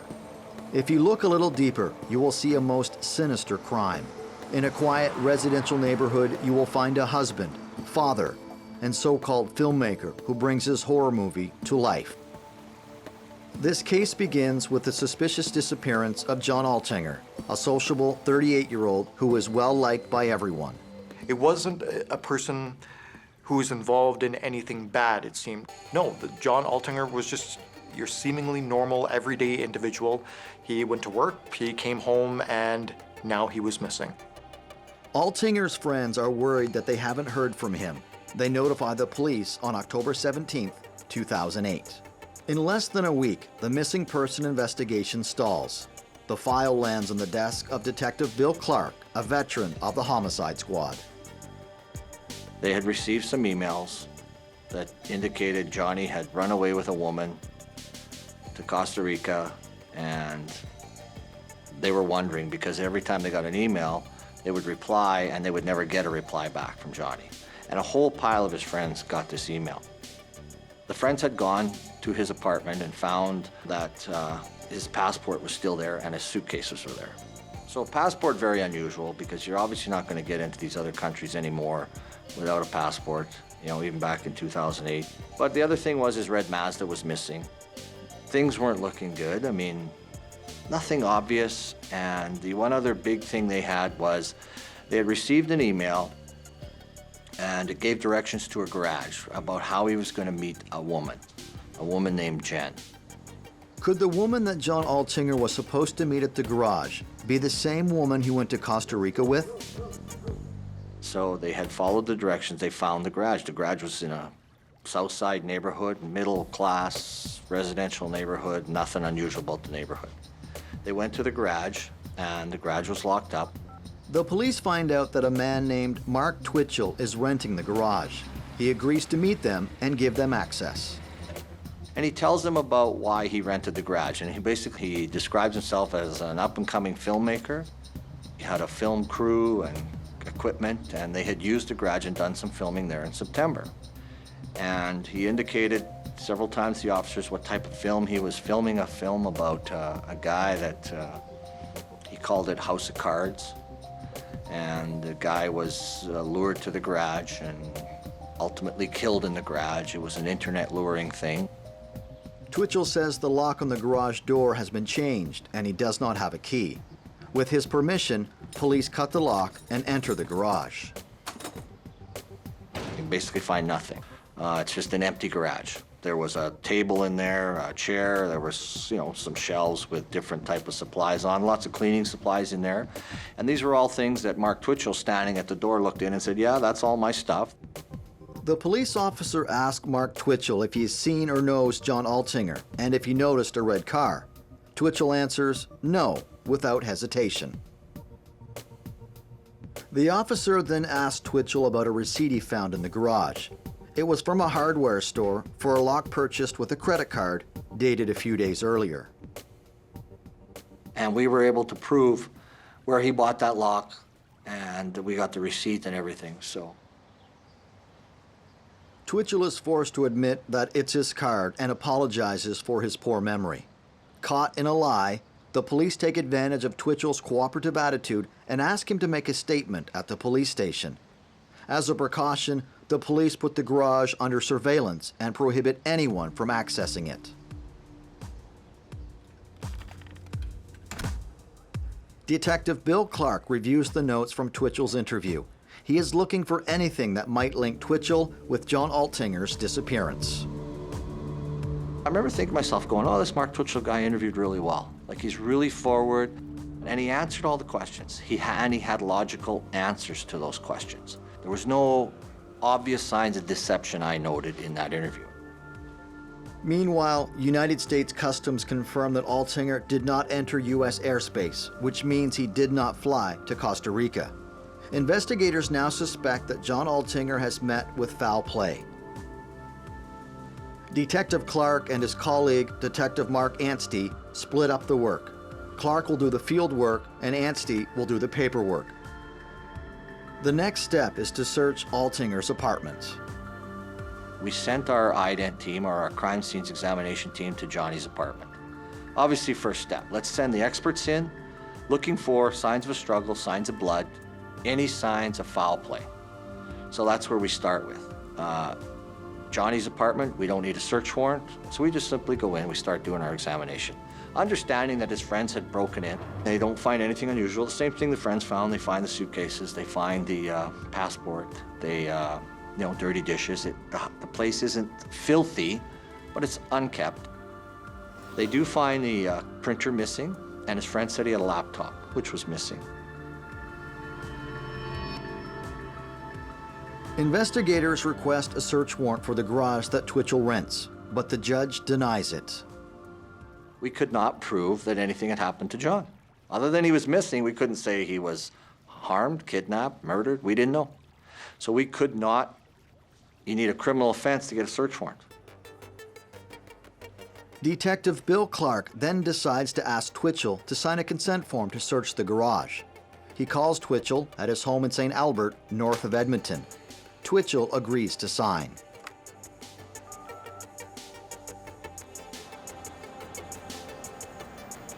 Clark organizes a meeting between him and Detective Brian Murphy. Mark Twitchell is very cooperative. He signs the consent form and then volunteers some very surprising information to Murphy. Well, within 30 minutes, the whole case turns on its head. While Twitchell goes back to his car to retrieve the new keys to the garage door, Detective Murphy phones the office. We're sitting there and Brian calls and he says, you won't believe it, Mark Twitchell just told me he bought a red car off a guy. So we asked Brian, we got a code for are you alone? And he sends back the code that no, I'm not alone. So we tell Brian, keep talking to him, don't let him go anywhere. The coincidence is surprising.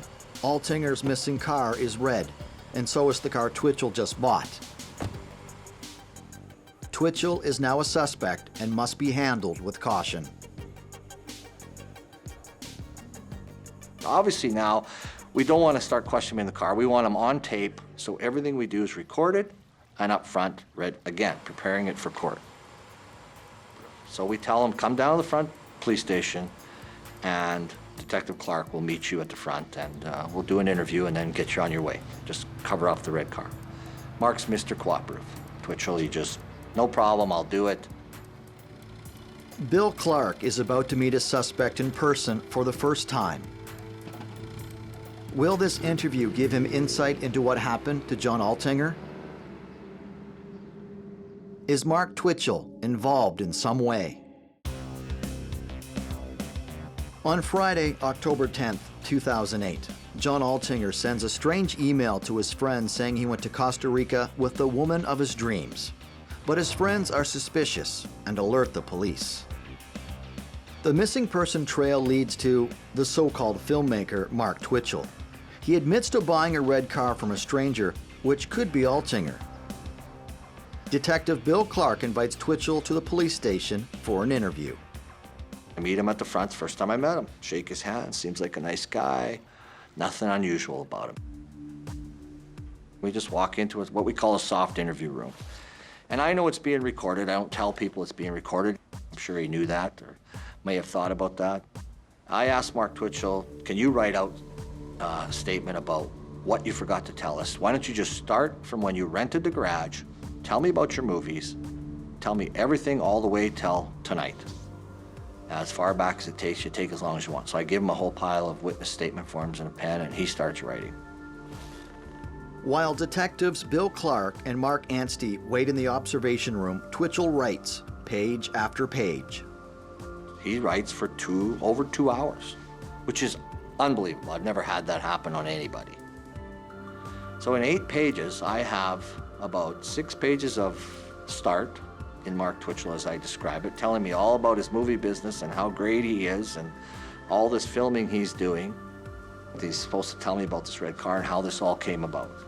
I have about 2 paragraphs on the red car, very slim. What he wrote in the written statement about the red car was basically that he's at a gas station, he gets gas, and he parks on the side of the road because he gets a phone call. And a guy comes up to his car and says, knocks on his window and says, do you want to buy a red car off me for $40? It's his written statement. So I'm thinking, come on, like, this doesn't make sense. Then Twitchell tells Bill Clark the story in full detail for 2 hours without interruption. And interesting enough, he describes a guy that looks much like Johnny. You know, this white guy, and he's about 6 feet tall, and he's got the brown hair, and he told me he was running off with his sugar mama, and he wanted to sell his car, and it was right over there in the parking lot. Twitchell says he asked the guy with the Mazda to drive it to the rented garage. Then Twitchell gave him $40 without drawing up a sales receipt. That's it. I said, oh, okay. And he says, and I'm really sorry I didn't tell you guys about the red car. I said, well, it slipped your mind, not a big deal. The whole time I'm thinking, yeah, right. But I go with it. It's nearly 3 a.m., and Twitchell's story continues. He explains that he called his friend Josh to drive the Mazda because he can't drive manual transmission. Mark Anstey is monitoring the interview. He notes the address Twitchell gives for his friend and immediately sends an officer to look for the car. So after the question and answer, I take a break. Mark and I have been getting along good, talking up front, very good. I go out and I go, man, this guy is involved up to his neck. I talk to the Detective Anstey and Detective Murphy. They tell me, we got the red car. We're at Josh's house now. We got officers there. They found the red car. It's on the driveway. I says, okay, good. We got to seize that. Bill Clark returns to the interrogation room and changes his approach. I love being the bad cop. This good cop stuff is really tough for me at times to hold it in. I'm like an actor out there going, oh, Twitchell, you're so full of crap, but I'm putting on the straight face, playing, I'm just a dumb cop. Mark, I could really see in the few hours I interviewed him, he thought he was smart. And he thought he was smarter than me, so that worked to my advantage. I'll play with that. The interview becomes a battle of the minds between Detective Bill Clark and Mark Twitchell. Because I know where the camera is. I didn't want to block the view because we want to catch his facial expression. We want to catch his body language. And I said, just so you know, again, you want to call a lawyer anytime you can. I say, Mark, I know you're involved in the disappearance of Johnny Altinger. And I don't say anything. Well, there's a 13-second pregnant pause, I call it, where he says nothing. He is like a deer in the headlights. And then Mark goes, whoa, whoa, whoa, whoa, why? And I'm thinking, oh my, what a response that is. Like, you are guilty of something here, buddy. So I sit down after he stumbles with the why, and that's the first time he's really uncomfortable. Well, he just starts to clam up now. Very non-talkative, very pulled back now, sitting back. And at times, he crosses his arms. At times, he's just uncomfortable.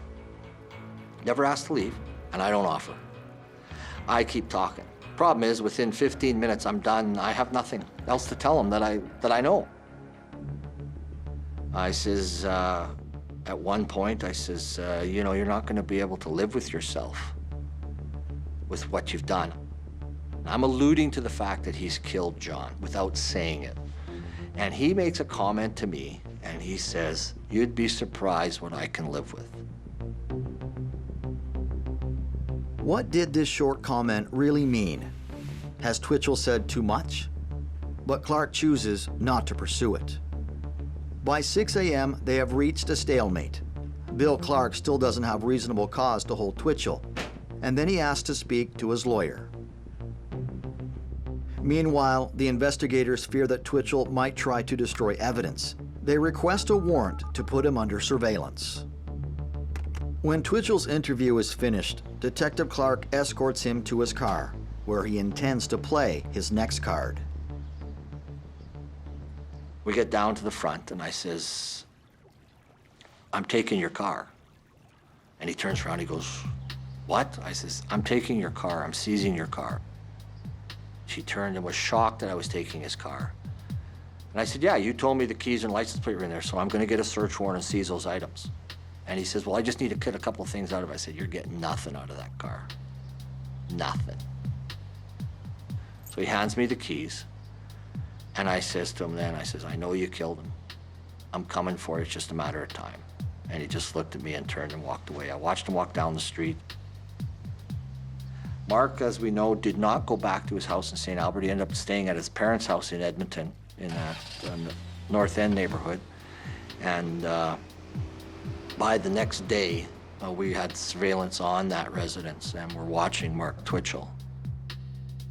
On October 21st, the search of Twitchell's car begins to reveal many surprises.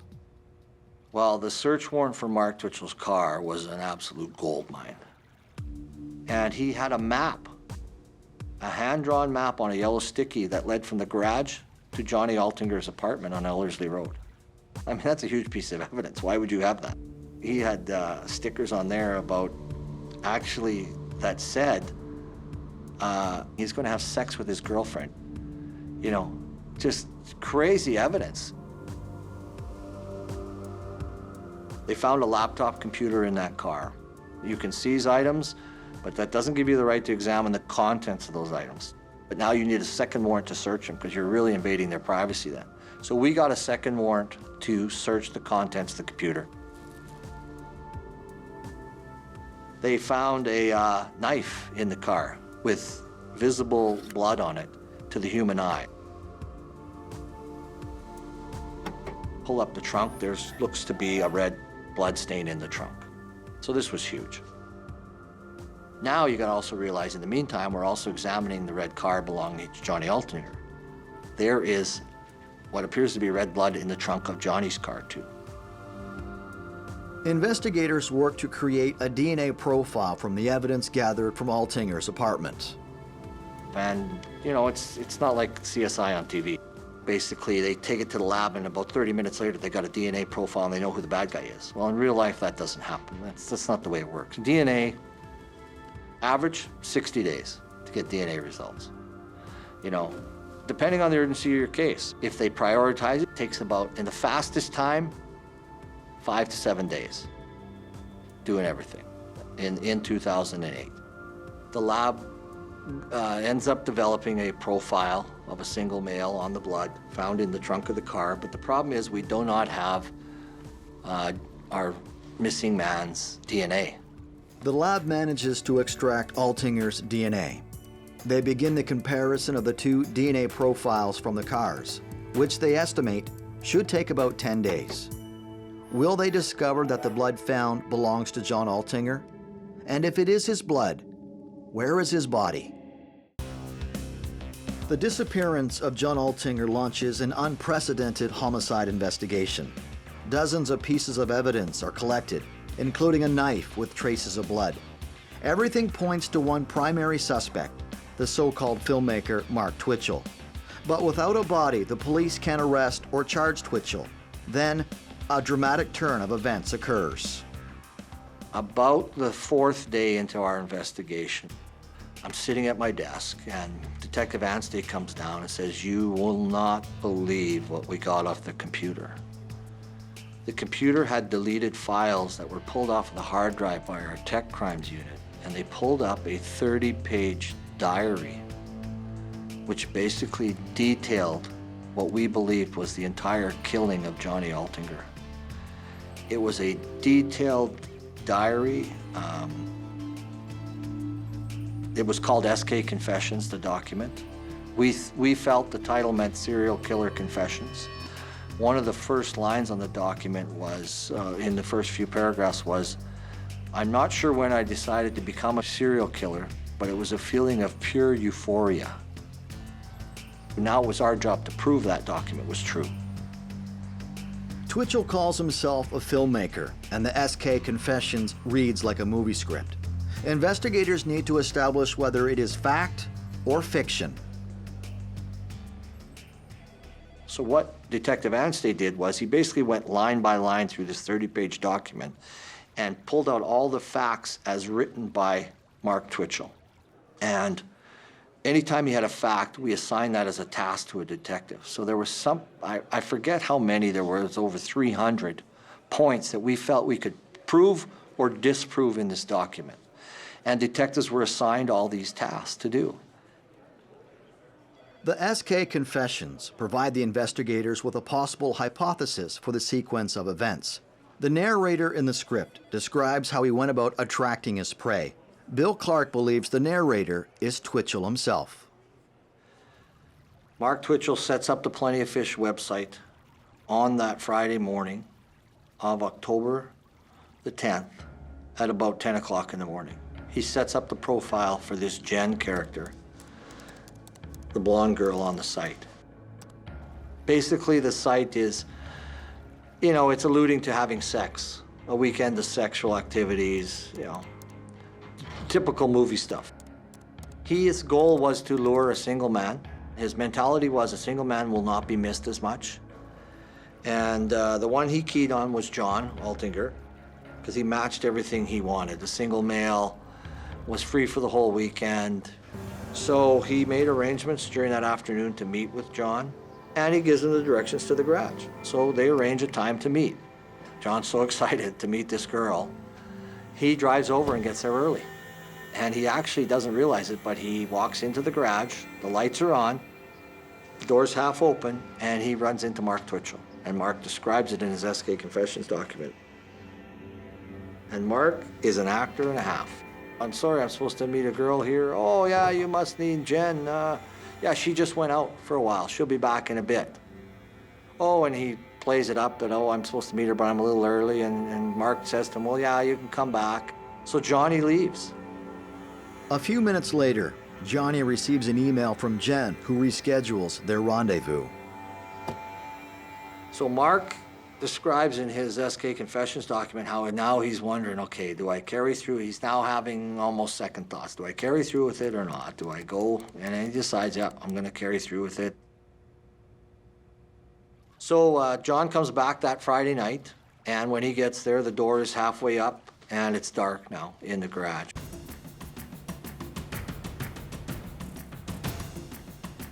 And boom.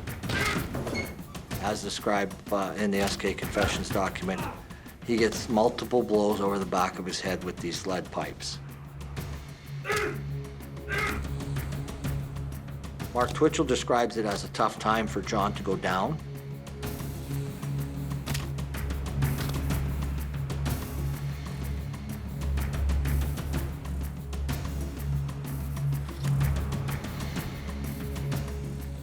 And John gets back up again and tries to fight him. But he's so groggy from the blows to the head that Mark Twitchell then describes how he takes out his hunting knife and he says, "I plunged it into his gut and it was pure Hollywood." I remember those words, reading those words. It was pure Hollywood. The way John's eyes just bulged and he felt that knife go into him. And he says, "I just held it there and he died right in my arms."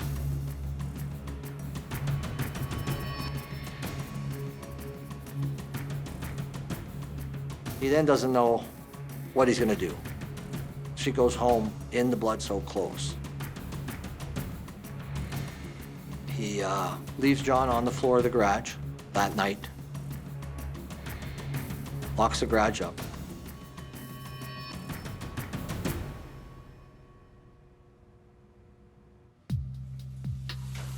Pretty bold, like you don't think, you just killed someone, not worried about getting rid of him, goes home.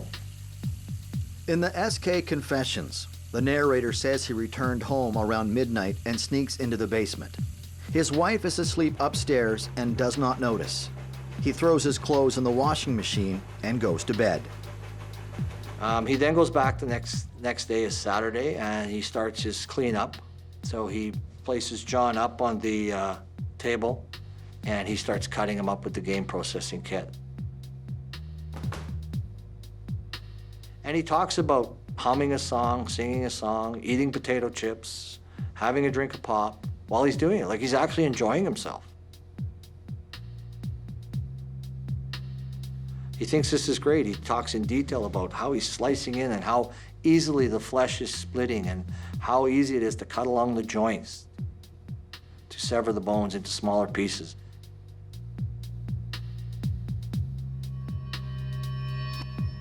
And he describes putting him into a green garbage bag. And his whole thing is then he's going to throw him into some body of water somewhere and get rid of him. The SK Confessions document goes on to describe the disposal of the victim's body. So he packed the John's remains into the trunk of John's car, the red Mazda.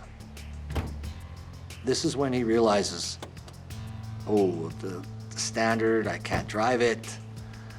Shoot, I can't. I'm gonna have trouble with this car. He takes the bags out. Of course, some has dripped out. The blood's in the trunk. And he moves into his car. So now he has them in his car, and he now drives around for several days with them in his car.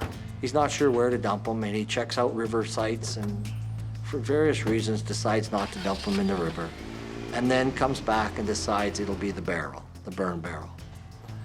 So he takes the barrel and ends up at his mother's house during a weekday in the following week and tries to burn John's remains. And he thought you could burn a body in a 45-gallon drum barrel because that's been seen on many shows.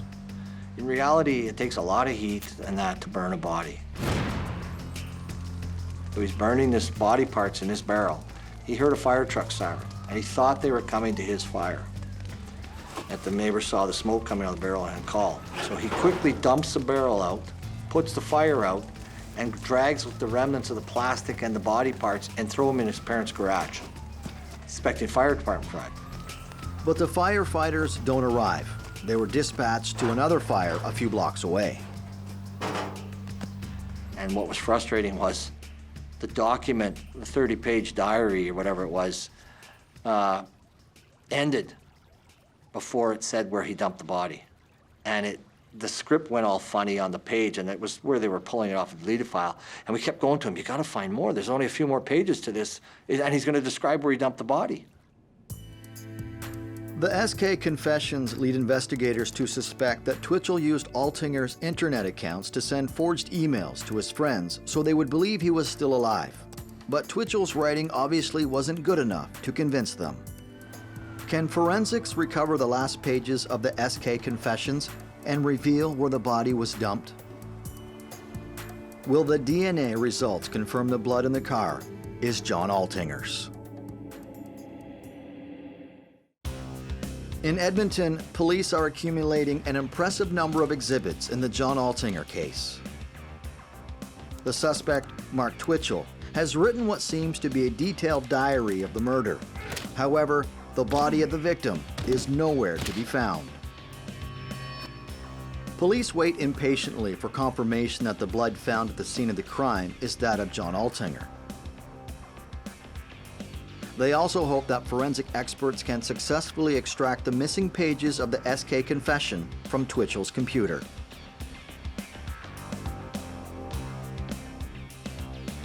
At Mark Twitchell's home in St. Albert, the forensic team finds drops of blood on the washing machine, on his belt buckle, and on a pair of jeans. They easily discover a painted hockey mask that is the exact match for the one described by the murderer in the SK confessions.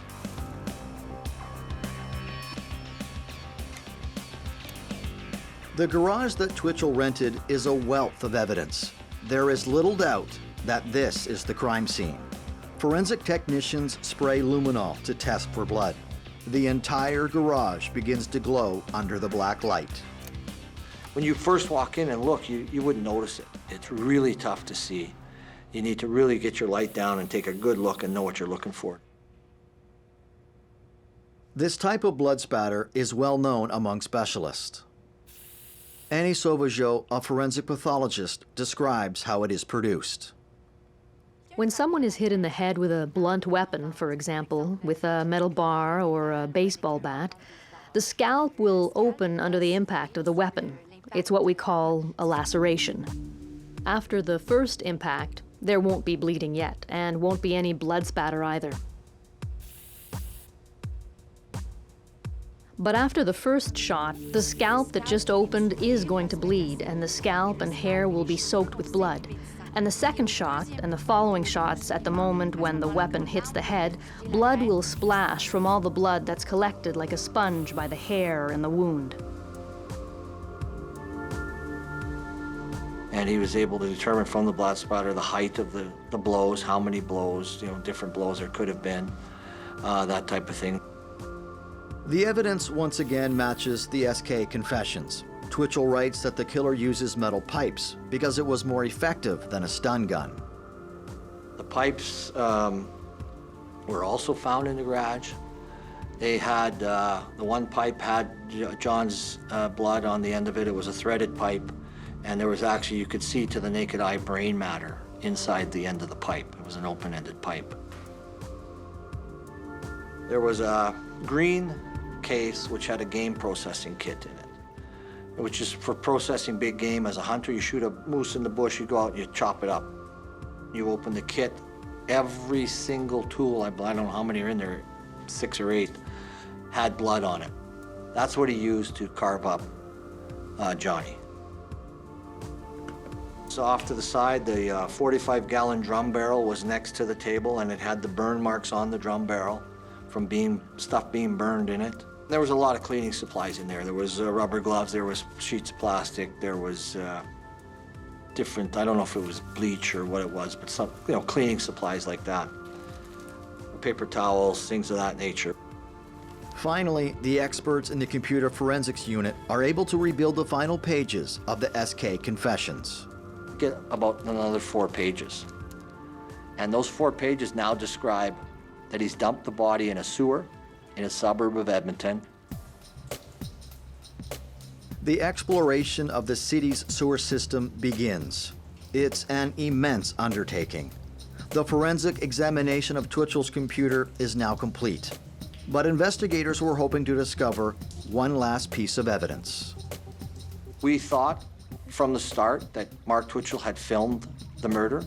We thought that was his motive, that there was a snuff film basically made on the murder of Johnny, and we were going to find that on a hard drive.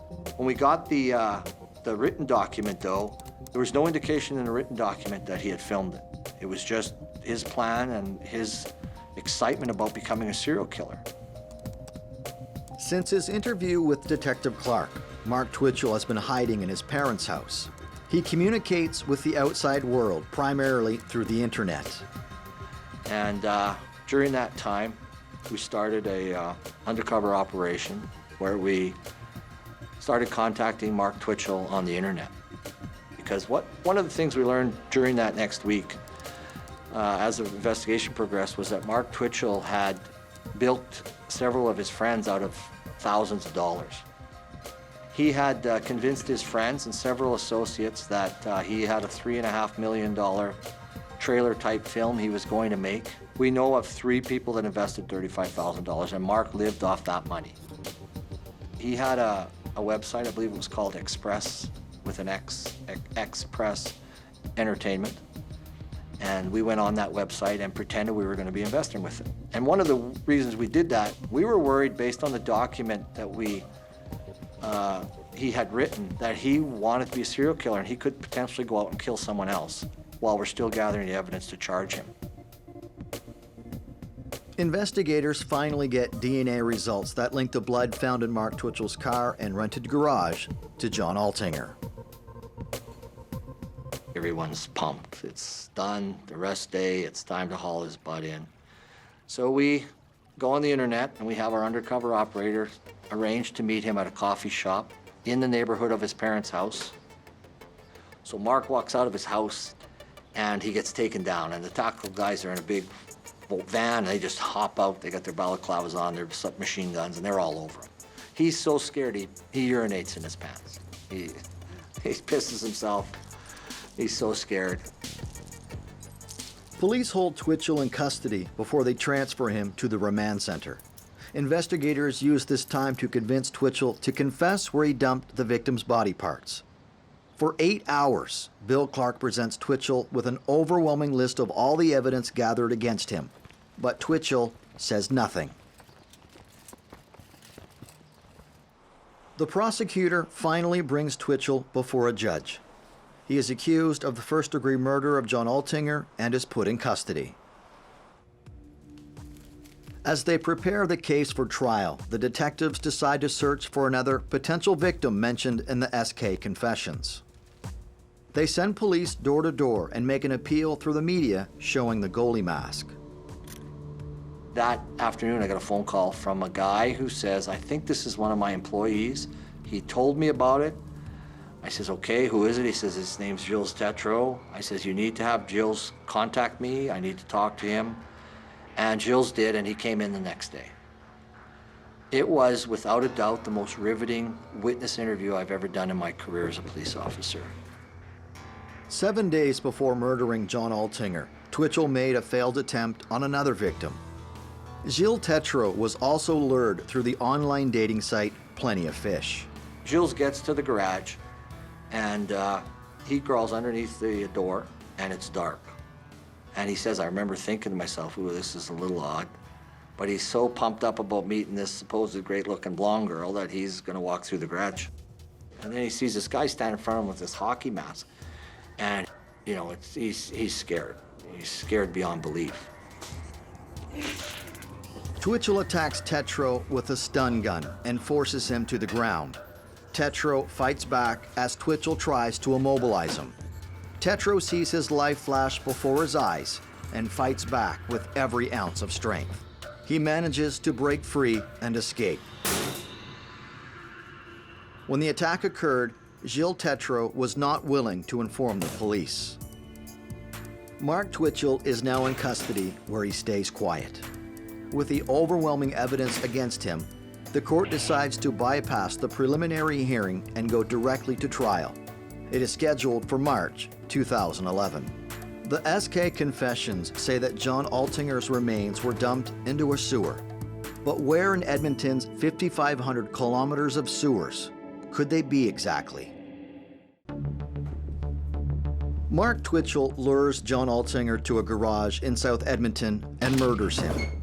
He drew inspiration from the fictional TV serial killer Dexter, who is famous for dismembering his victims and dumping their remains in water.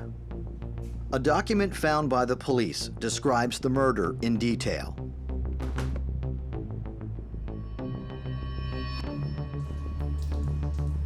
The police can only search a few of the thousands of kilometers of sewers below the city of Edmonton. Mark Twitchell shuts down after his arrest and refuses to reveal where he dumped the remains. We still didn't have John. We couldn't bring closure to the family. About 2 weeks after his arrest, I went to the remand center and we visited Mark Twitchell, simply to try to find the location of the body. He was mad. He says, you guys just don't get it, do you?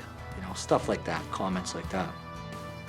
Detective Bill Clark is not so easily discouraged. He visits Twitchell regularly to try to find out where the body was dumped. I always thought this was a good comment. He just says, you know, Mark, you have no mitigating circumstances going in your favor. The only thing mitigating for you would be to give us the body back, give us the victim. That's the only thing that might look good for you in court. So we now go another year. It's June, I believe, of 2010. Out of the blue, we get a phone call to our office from Mark Twitchell's lawyer stating that Mark wants to give us something. And I went, oh, he wants to give us the body. It's the only thing we don't have. I couldn't believe it. It was just like out of the blue, almost 2 years later. Mark Twitchell's lawyer then gives a printed map to police. Twitchell had marked it with the location of Altinger's remains, which was near his parents' home. Ironically, this was just outside the extensive area that was originally searched by investigators. We ended up going there that night, and we pulled the man cover off, and it was just like he described. And we could see what looked like body parts in the bottom. Tough to tell. Take your flashlight and have a look. So we called the crime scenes unit. Of course, they set the van up, and they're there for 2 days going through that. When the search is complete, very few of the body parts are recovered. They are in an advanced state of decomposition, which is characteristic of remains that have spent years in water. Adipocere will occur in an environment that's very humid, for example, in marshes or sewers. At the moment the body is exposed to a very fluid, very watery environment, you'll have a chemical transformation of its fat, which becomes like a large mass of rancid butter. The benefit to the forensic pathologist is that in this state, the body will be better preserved for longer than if it was just in a field exposed to the sun, animals, or wind. However, on the other hand, a sewer could also have rats. Police recovered the victim's torso, pelvis, a few bones, and a tooth. The remainder were probably flushed out of the sewers into the river, but they have enough to identify the remains. It's still possible to establish DNA from the bone itself, or from the teeth. The teeth are also a very good environment, and they'll preserve DNA for a very, very long time. The DNA profile proves that the remains belong to John Altinger. Now the investigators are ready to present their evidence at the trial. Not only have they succeeded in recovering the victim's body, but they have also established how the murder was committed. Investigators broke down the SK confessions into nearly 300 statements and set out to prove or disprove each and every one.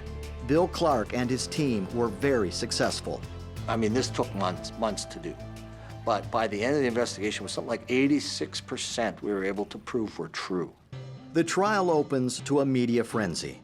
Everyone wants to know more about Mark Twitchell's strange relationship between reality and fantasy, how he lured his victims through social media, the brutality of the murder, and of course, SK Confessions, Twitchell's personal diary of the murder. Most trials are quite boring because, the Crown has to be very detailed and they have to establish all the facts and, what everyone's doing and, how they found the evidence and everything like that. This case, with the exception of one day, every single day was compelling. The jury condemns Twitchell to life in prison with no chance of parole for 25 years. Detective Bill Clark is satisfied with the verdict, but cannot hide his concern. In Canada, as usual, he could be out after 25 years. Can you imagine that guy at 55? Could be out and he'll know all the mistakes he made and his thoughts aren't going to change. But how can you ever let a guy like that with that mindset out of jail? It is difficult to grasp how a seemingly normal person like Mark Twitchell could commit a murder so gruesome. It seems that Mark Twitchell lived a fantasy life through fictitious characters, such as Dexter Morgan, the TV serial killer who kills other serial killers. But is it right to blame film and television for Twitchell's behavior? There are millions of people who watch Dexter and similar sort of shows, be it violent shows or things with a vigilante theme. And the vast majority of those individuals don't ruminate about it. They don't obsess about it. They don't have any inclination to bring that sort of fantasy or fictitious element into their real life. What Dr. Liam Ennis finds troubling in Mark Twitchell's case is that the motive for the murder is simply to kill for the sake of killing, for the pleasure of it. We're talking about a homicide here that was not committed for money. It was not committed to keep a secret. It was not committed out of some sort of passion or specific revenge against an individual. And that's why you have to think that individuals like that, when that's the motivation for the killing, is those feelings of superiority. You can see why they go back to the drawing board and do it again. They never get a buzz like that or a thrill like that from anywhere else in their lives, nor does the actual commission of the crime ever quite live up to the fantasy. Twitchell failed with his first attempted murder of Gilles Tétrault, but he was successful the second time with John Altinger. Does that make him a serial killer? We do believe that we caught him on his first murder, but we also do believe he would have carried on based on the knowledge we learned about Mark Twitchell over the following months. This crime played out on the thin border between reality and fiction. On the surface, a normal suburban rendezvous between a man and a woman looking for a relationship. And beneath the surface, the monstrosity of a sick mind, the pleasure of killing, and the foul waters of the city's sewers.